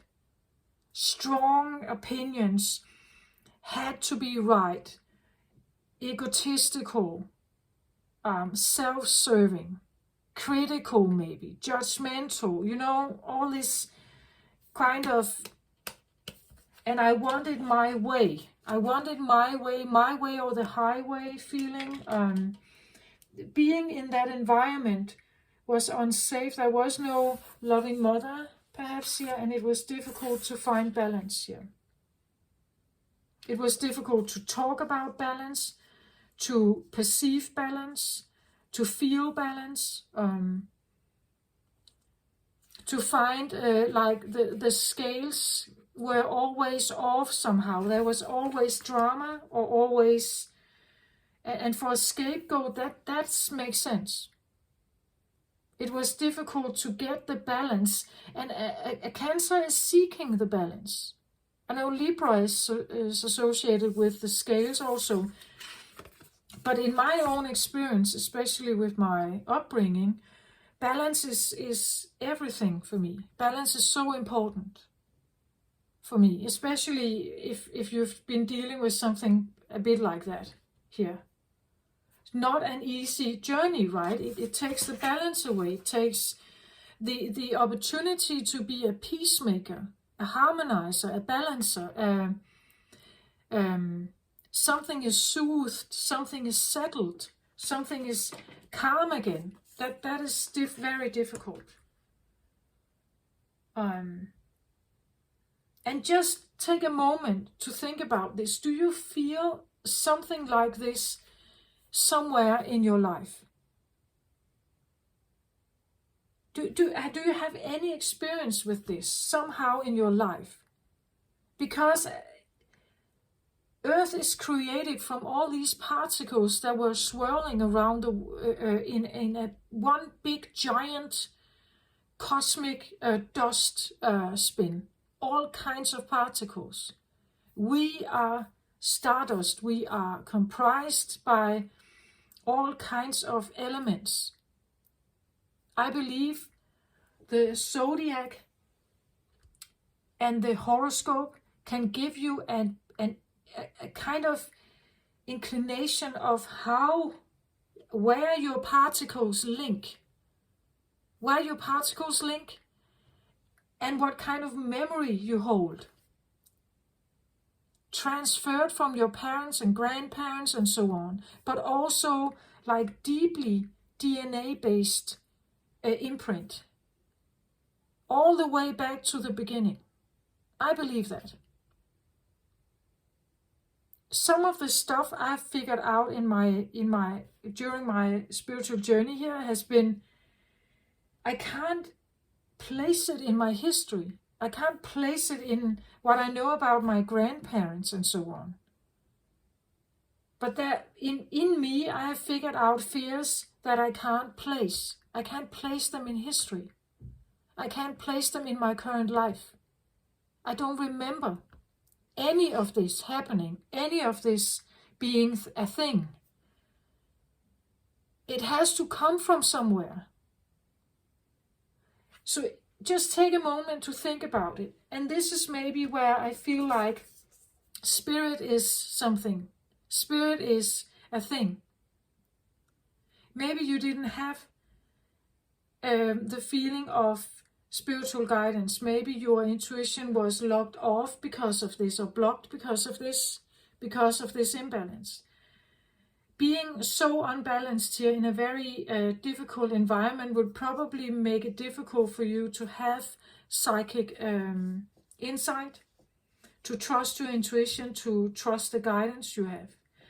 Maybe you felt blocked from God, or any other kind of deity, from like the higher realms, higher knowledge. The intuition was off somehow. Let's have a look. The ascent, yeah, it's difficult to ascend. It's difficult to reach higher knowledge, clear insight here, right? It's difficult to have the clear insight, the clear, and here we have the purple here, right? It's difficult to have the clear mind. The crown chakra could have been blocked here. The ability to ascend, to live up to your highest potential as a Cancer healer also. Peaking here. Peaking as a Cancer here. Or even being regarded as someone who peaks. Again, this idea that it's not recognized, right? Nobody actually recognizes you standing on the top here. How amazing you are. How significant you are. How beautiful you are. What kind of energy you bring.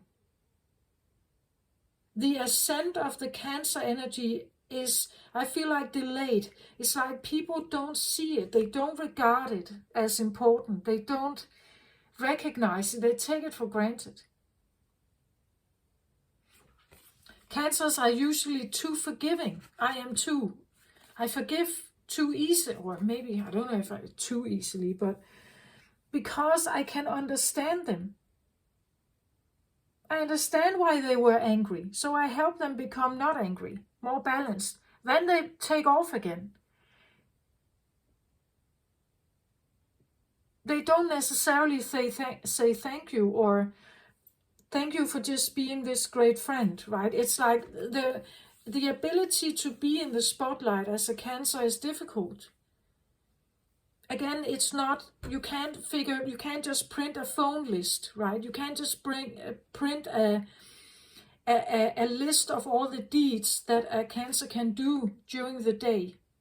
It's not recognized. They just do it. Some of it is maybe done almost anonymously. Maybe it's done they just take care of it. They're not speaking about it. They don't make a fuss about it. And even if they make a fuss about it, people can sometimes say, oh, you are becoming too emotional now, right? I've made my ascent on my own. It was not you who did it. Your care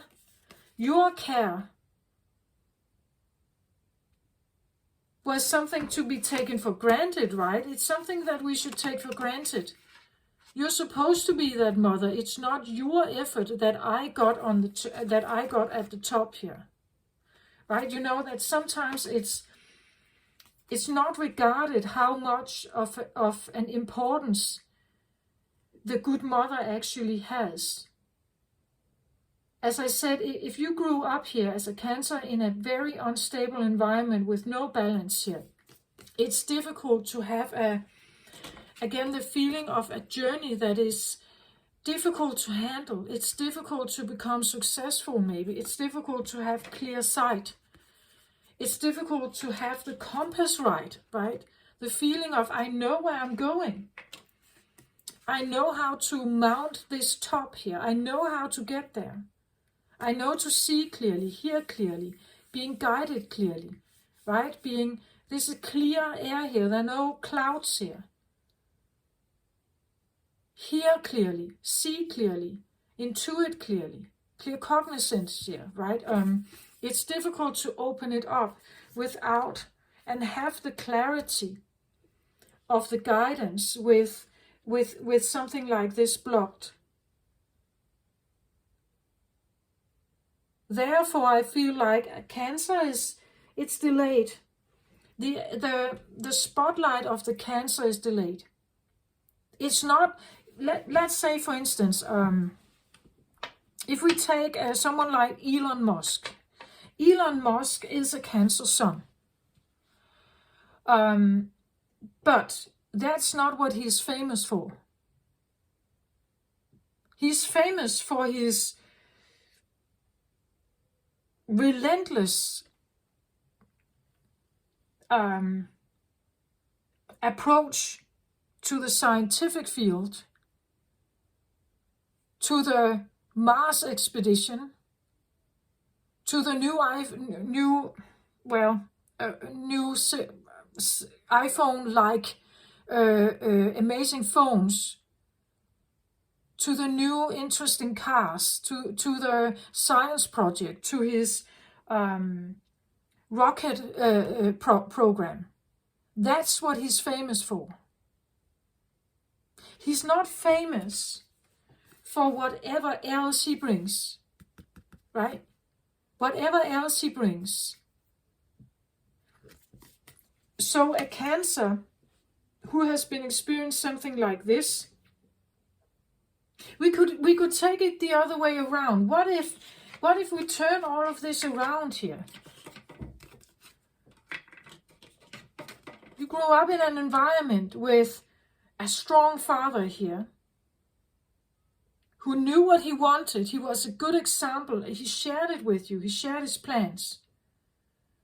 He had maybe had a business here that was thriving through his effort, all the things he put into it. He showed you how to use that fire energy to profit, right? To become strong with it here. And he shared that with you. And giving you the feeling of power. He shared something. He shared business secrets with you. He encouraged you. He made you aim higher. Aim higher. Always aim higher, my dear, right? Maybe the journey would have been different here, right? Maybe the feeling of being well guarded at home, feeling safe, feeling encouraged, feeling that there was enthusiasm, that your plans were received with motivation and inspiration here. Maybe they were really liked. Maybe they were highlighted. Maybe you brought something here to the table that they really liked. And because you did that, it was a caring home. It was a home where we spoke about stuff, right? We shared our epiphanies. We were happy together. We invented and went on exploration together, right? We went on journeys together here. I was taken by the hand, and I was becoming stronger and stronger because someone was guiding me here, right?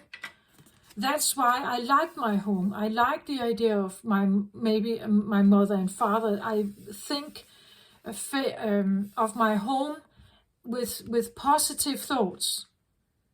It nurtured me here, right? If it nurtured me, it probably also gave me balance here. I figured out to balance myself. I figured out to balance in the home. I felt that it was I was prioritized. I was given value. I had value in the home. I was taught stuff, right? Things were shared here. Things were given to me. I had a knowledgeable, caring, good home. I was given opportunity to maybe build something for myself. I was it was balanced in that way. They tried to balance it for me, perhaps. They helped me figure this out, right? In that case, it would probably be much easier to peak, to use your intuition, to trust in your gut feeling, right?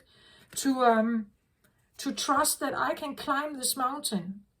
I can do that because I know I have a home of balance. I can always go there. If I have some kind of trouble, I can always go there and find assistance. Again, we are sharing stuff here, crown chakra, right? We are sharing stuff. We are sharing ideas. We talk about it. And I listen to my intuition here. I let myself be guided because I'm calm, I'm relaxed. And when I'm relaxed and calm and peaceful in a Cancer energy, you will have this. This will open up for you. If it has been blocked, it will open up for you. But you need to get yourself away from things that unbalance you, harmful places that make you feel weak, that gives you constant obstacle, where you are not listened to, you are not validated, where you have no value. And no matter what you do, perhaps here is not considered enough, then it's difficult to have success, or it's difficult to become someone who is actually, yeah, as I said, nobody knows I'm here, like, to become someone, just to be regarded as a person who has value for what you bring to the table, Cancer, right? The beautiful intuition you have, the clear cognizant or clear sight, the clear clairvoyance, the clairaudience maybe, the telepathy you may have. It will be difficult to open this up, the psychic gifts. Maybe that's why I felt so strongly to have the purple here. And the purple connects with the heart chakra, right? It connects with the heart chakra in you. The heart chakra is very important to Cancer. But if it's blocked, first of all, you will have these walls around you, and it's difficult to relate to other people, but actually it's also difficult to relate to your spiritual realm if your crown chakra is blocked also. So maybe it's not that odd to have the colors here, but it could feel unfortunate that these are together somehow here. The pink, the green, and the purple here. It could be unfortunate if you have walls around you and if you are blocked. And it could feel also that Earth is a very uncomfortable place to be if you have been somehow experiencing this.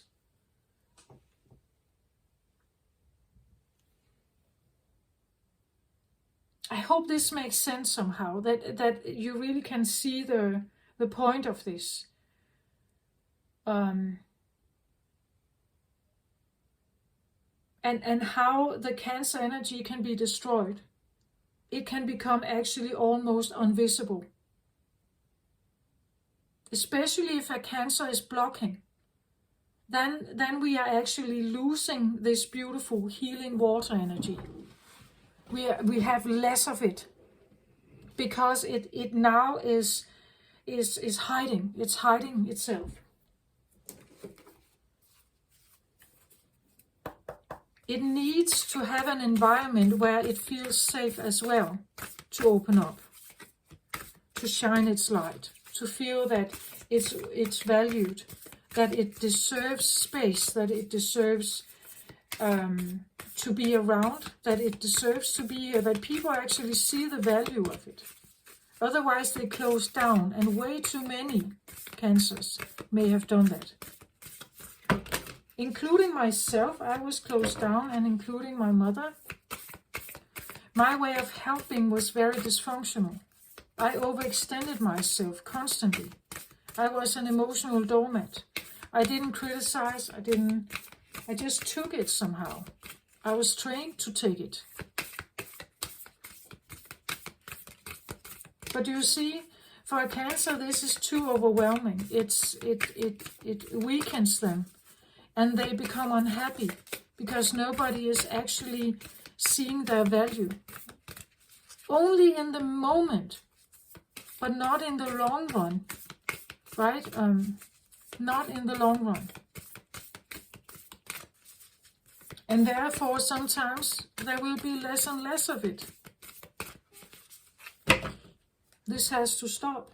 It's part of the ascension that we have to open up to the heart again and realize that we need this so much.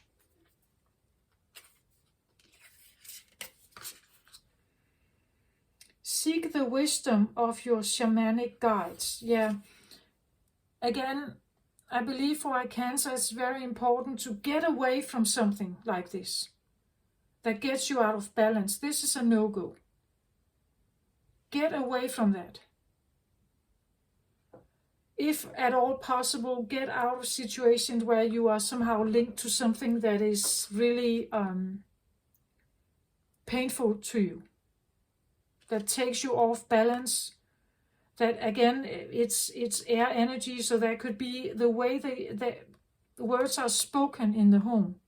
If there is criticism, manipulation and stuff going on here, get yourself away from that. The way to ascend here, purple color again here, is to connect with your spirit guides, your shamanic guides. Look at the dogs here.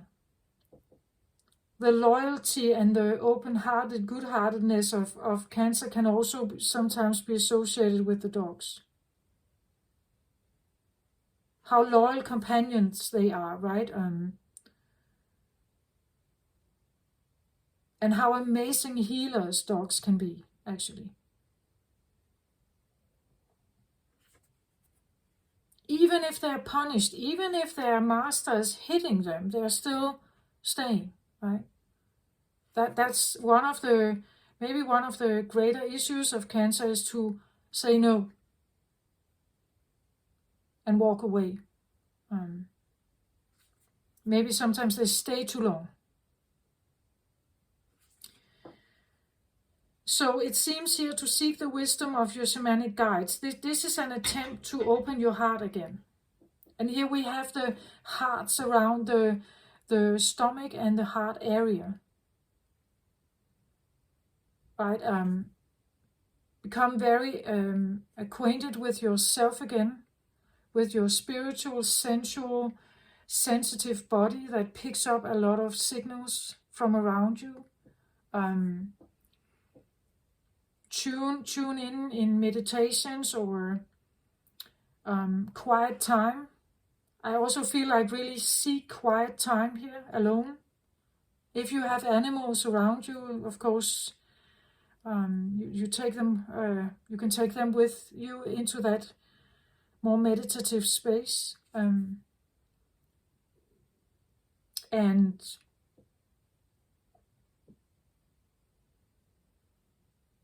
go within that heart of yours and see what happens there.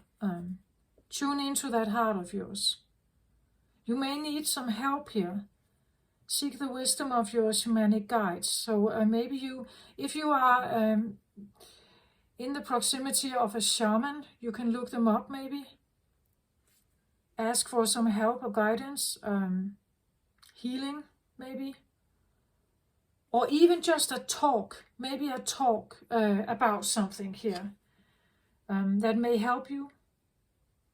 Or again, as I've said in some of the other readings, if you feel like the world has, that the entire world is out of balance, it's a very difficult place to heal at the moment. And especially if you are unbalanced yourself, it will be very difficult. Overextending yourself, perhaps.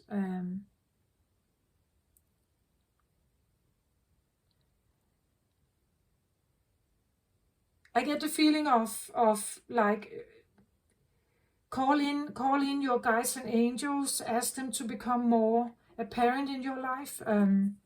Ask them to help you lessen your fears, and ask for more balance here.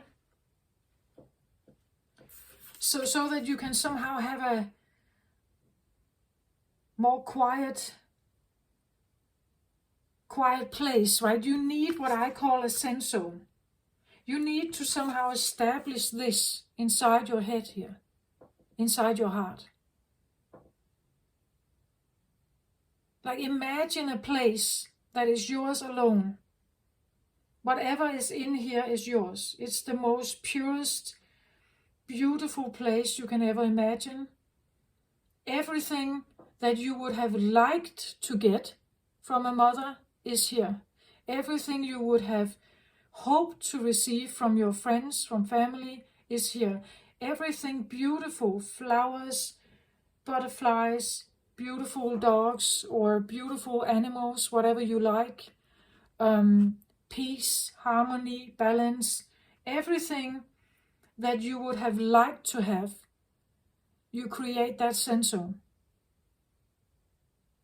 And you ask that God's hands are protecting it, that you are in the embrace of God. And you create this sense zone for yourself. And it's a sense zone that is only existing inside your heart. Whenever you want wisdom from your ancestors, from your guides, angels, having more clear sight, you enter that space and you ask for your guides to step forward here. Just sit there and feel into it, sense into it. Even if you don't hear anything, don't give up on that, right?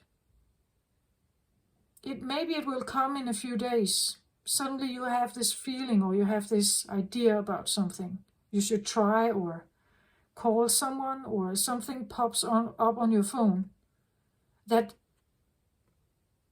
suddenly just makes sense to you. Or it allows you to at least consider it, right? At the bottom of the deck, I get take action here. Yeah. You need to take some actions to change something. So what does that mean? Does it mean that you have to somehow get yourself out? This somehow, I don't like it, because they are linked together. In upright, I think it's a good idea. You're connecting with your inner warrior, you could say. You're connecting with your inner fire. And it brings you some kind of feeling of power and strength and confidence to go out there and do something and take action. But in this case, it feels more like something is tied to your foot, right? And you can't kind of get it off. It seems like it could be the feeling, at least for someone, that they need to take action on something. Again, the dog is here as well, right? Take action on something. And it's interesting how he actually is holding a wand here, or some kind of weapon, you would say, or spear, whatever. Maybe you need to take action here. Like he holds a wand here. Like he holds a wand. Maybe you need to find your spear somehow.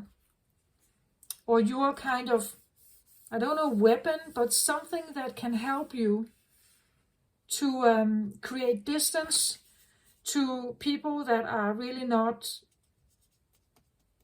helping you or getting you out of balance. And you need to seek something that is giving you balance. That is the way you change some of this. And you get more of your own energy back, Cancer. Or you get more in tune with it. You remember more of it. And it will become more healed. Right? It will become more healed when you somehow can get in touch with this again.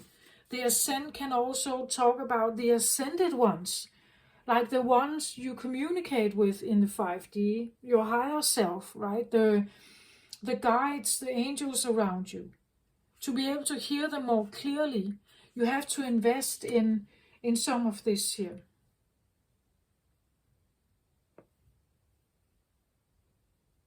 So if you have been wondering about your intuition, that you feel it's off, or that your heart is somewhat blocked, well, there's something to be understood, right? There's something to be done.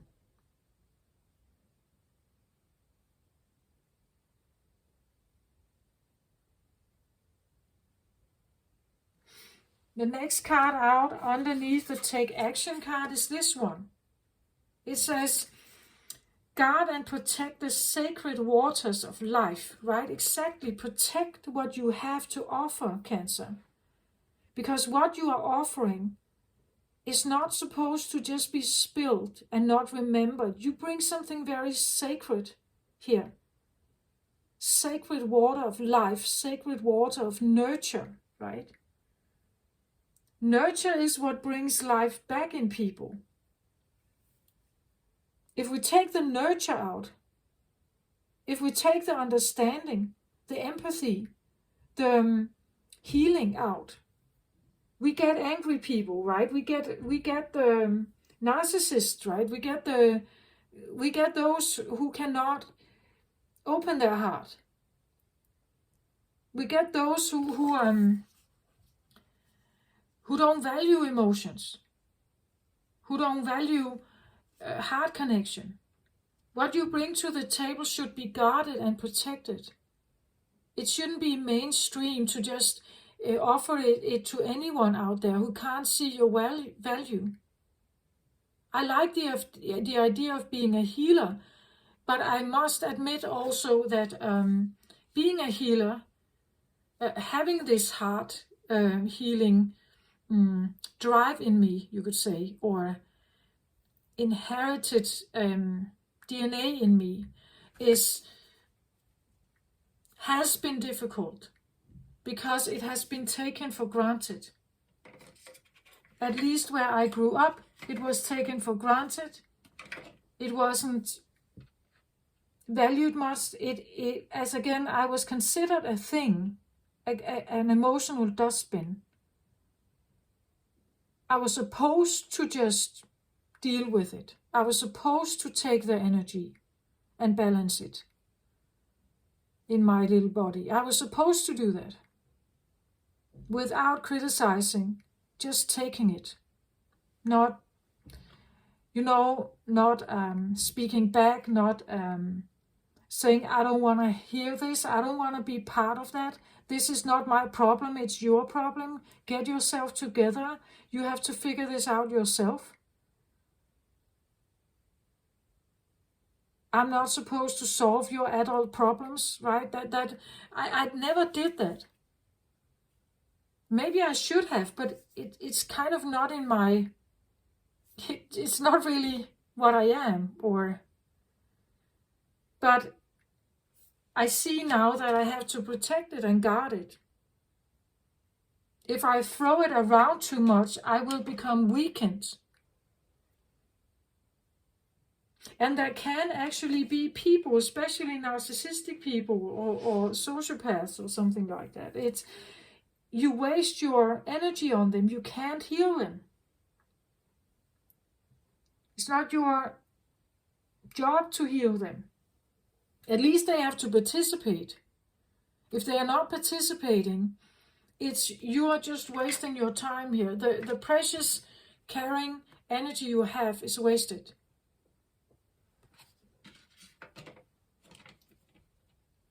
Do you get my point? And that's the problem with the Cancer energy, is that if it gets involved with something that doesn't want to heal, that is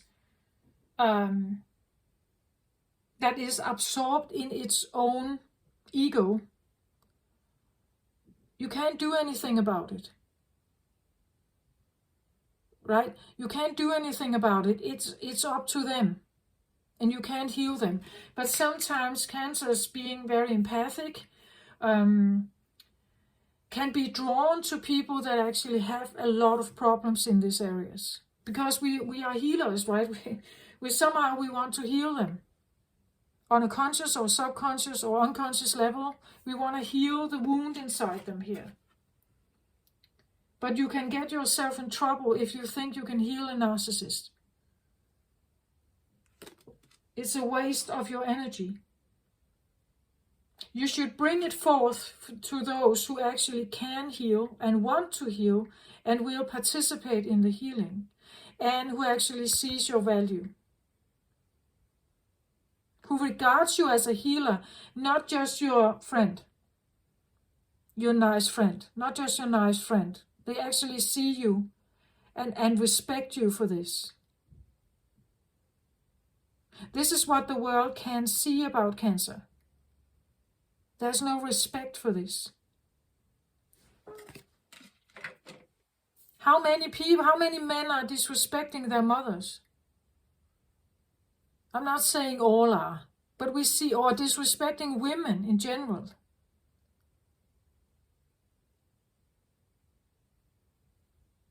Right? Considering them flesh, booty call.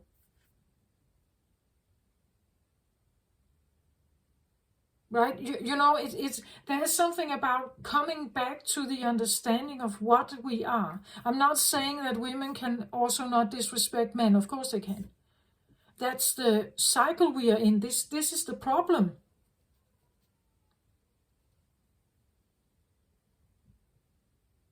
We don't see each other's value. We don't see each other's worth.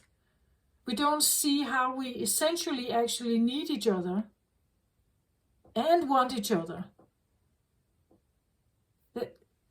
That's what's going on here, right? There's disharmony here, imbalance. It's difficult for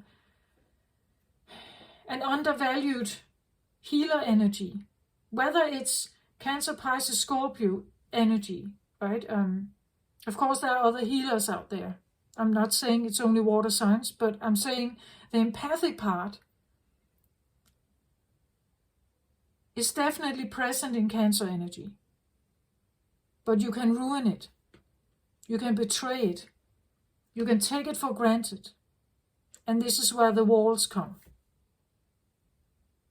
So just think about this maybe for a moment. Think about your own life. If you have had Cancers in your life, have you ever appreciated them really? Really?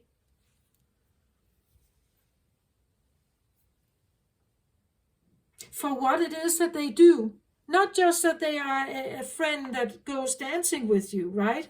As I said with Elon Musk, we know that he has this mad scientist in him, right? That he creates this, and he takes the chances with ideas. He finds investors. He's very innovative. He gets things done. But he's a Cancer Sun. That's not necessarily what we see about him, is it? He's known for the scientific things, the things he can make, the things he can put into action, the stuff he produces, the machines, the AI, the rocket, right? That's what we see about him. We see the masculine side. We see the stuff that he makes. We see the money, right? That's what we see in him. That's what we know about him. Or mostly know about him.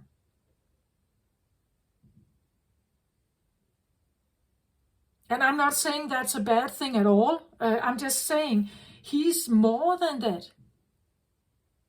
The reason why he is building the rocket that is supposed to go to Mars, why do you think that is? It's because Earth is unsafe, and he knows that. He wants to be able to save some of them by going to Mars. You have to understand what's underneath, what's the perspective underneath that drives this mad scientist. I'm not saying he's mad, but he can come across like that, right? What is it that he wants underneath it all? He earns a lot of money, yeah. He also invests a lot of money. He works a lot.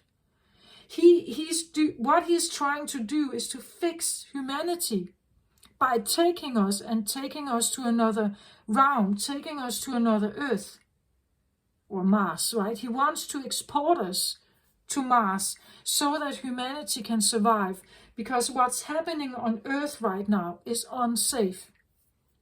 Not only relational between each other, but with the climate.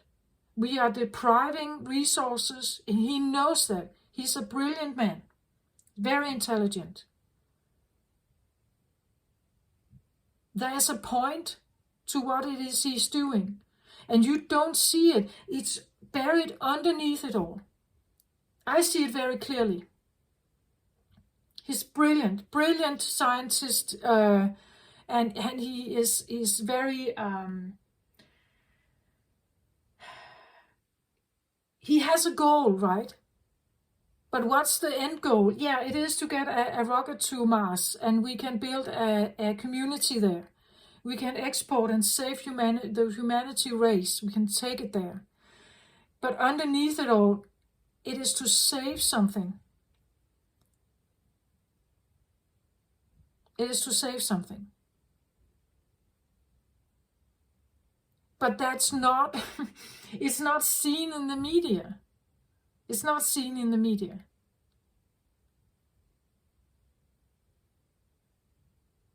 I can feel it from him. I can see it from him very clearly. Anyway, no more talk about him, but you get my point of that, right? It's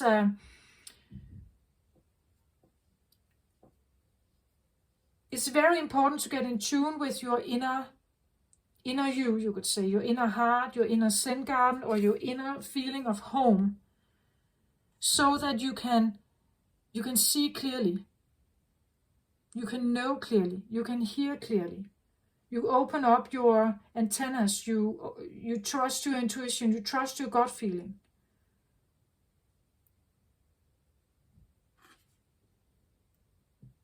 Maybe you need to, I don't know,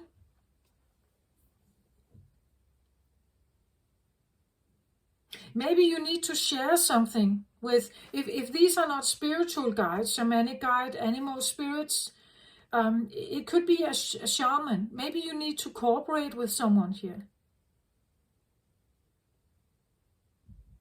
Right? Maybe you need to cooperate with someone. Maybe you need to let them know something, or ask for some guidance, help to help you overcome something here. And maybe I also want to say maybe patience, right? Patience. Have patience with yourself. Find and hold your power, right? Take that power back. Keep it sacred. Guard it. Don't just throw it out there for anyone to like devour, right? It's very beautiful, and it's very sacred, and it should be given to those you trust and those who trust you, and not just spilled on something that never really appreciates you. That's what I feel like. Take a moment to think about this in your own life, other people's life, people you know who are cancers maybe. Just think about it, right? That's what I'm asking. That's why I do these readings. They bring something forward that we may need to look at, especially if you're on a spiritual journey, you are healing from something. You're opening up your third eye, you're opening up to the fifth dimension. To get to the fifth dimension, we need to get this away. This needs to be done with, right? This needs to go. It needs to go. This is too heavy energies. This is what keeps people in the third dimension. Right?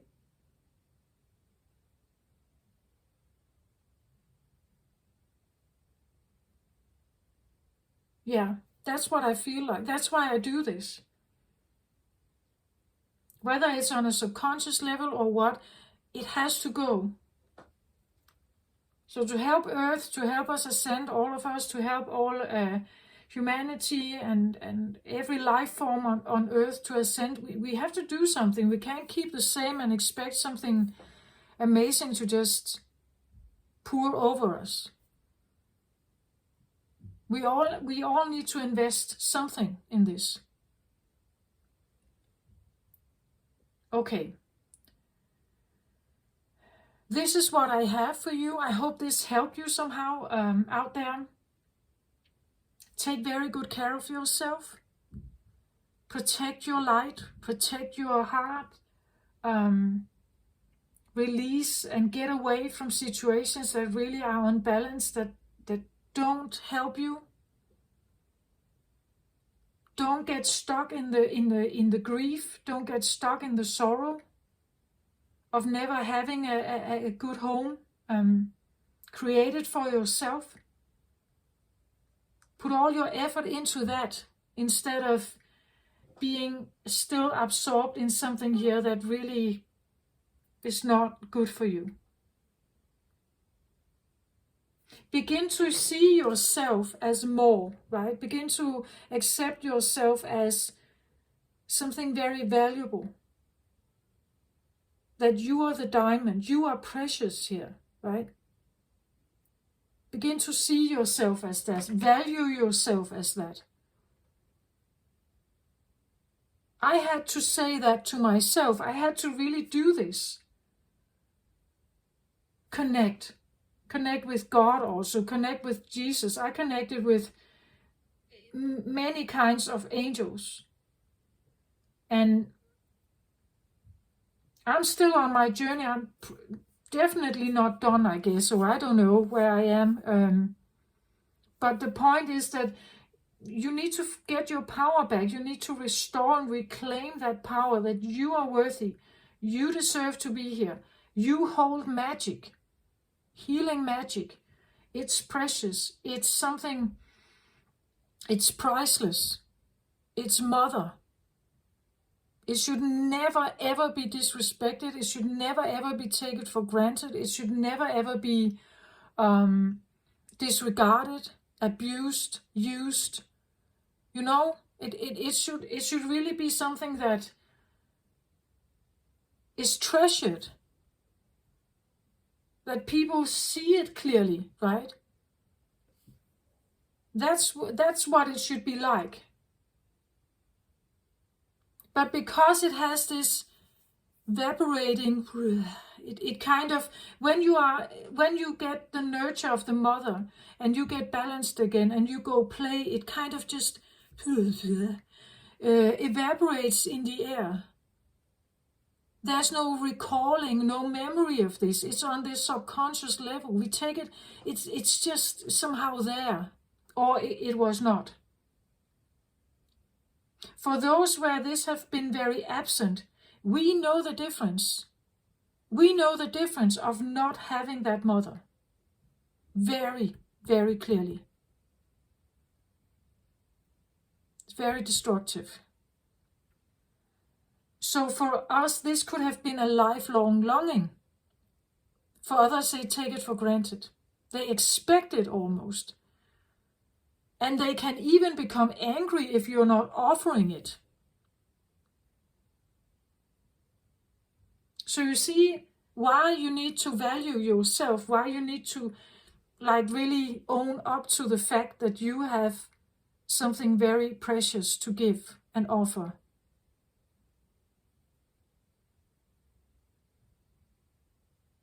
Right? In old times, you would have been a high priestess here, right? And you're not supposed to be taken for granted. That's what I want to say. Take very good care of yourself, Cancer. Love and light to you. Bye-bye.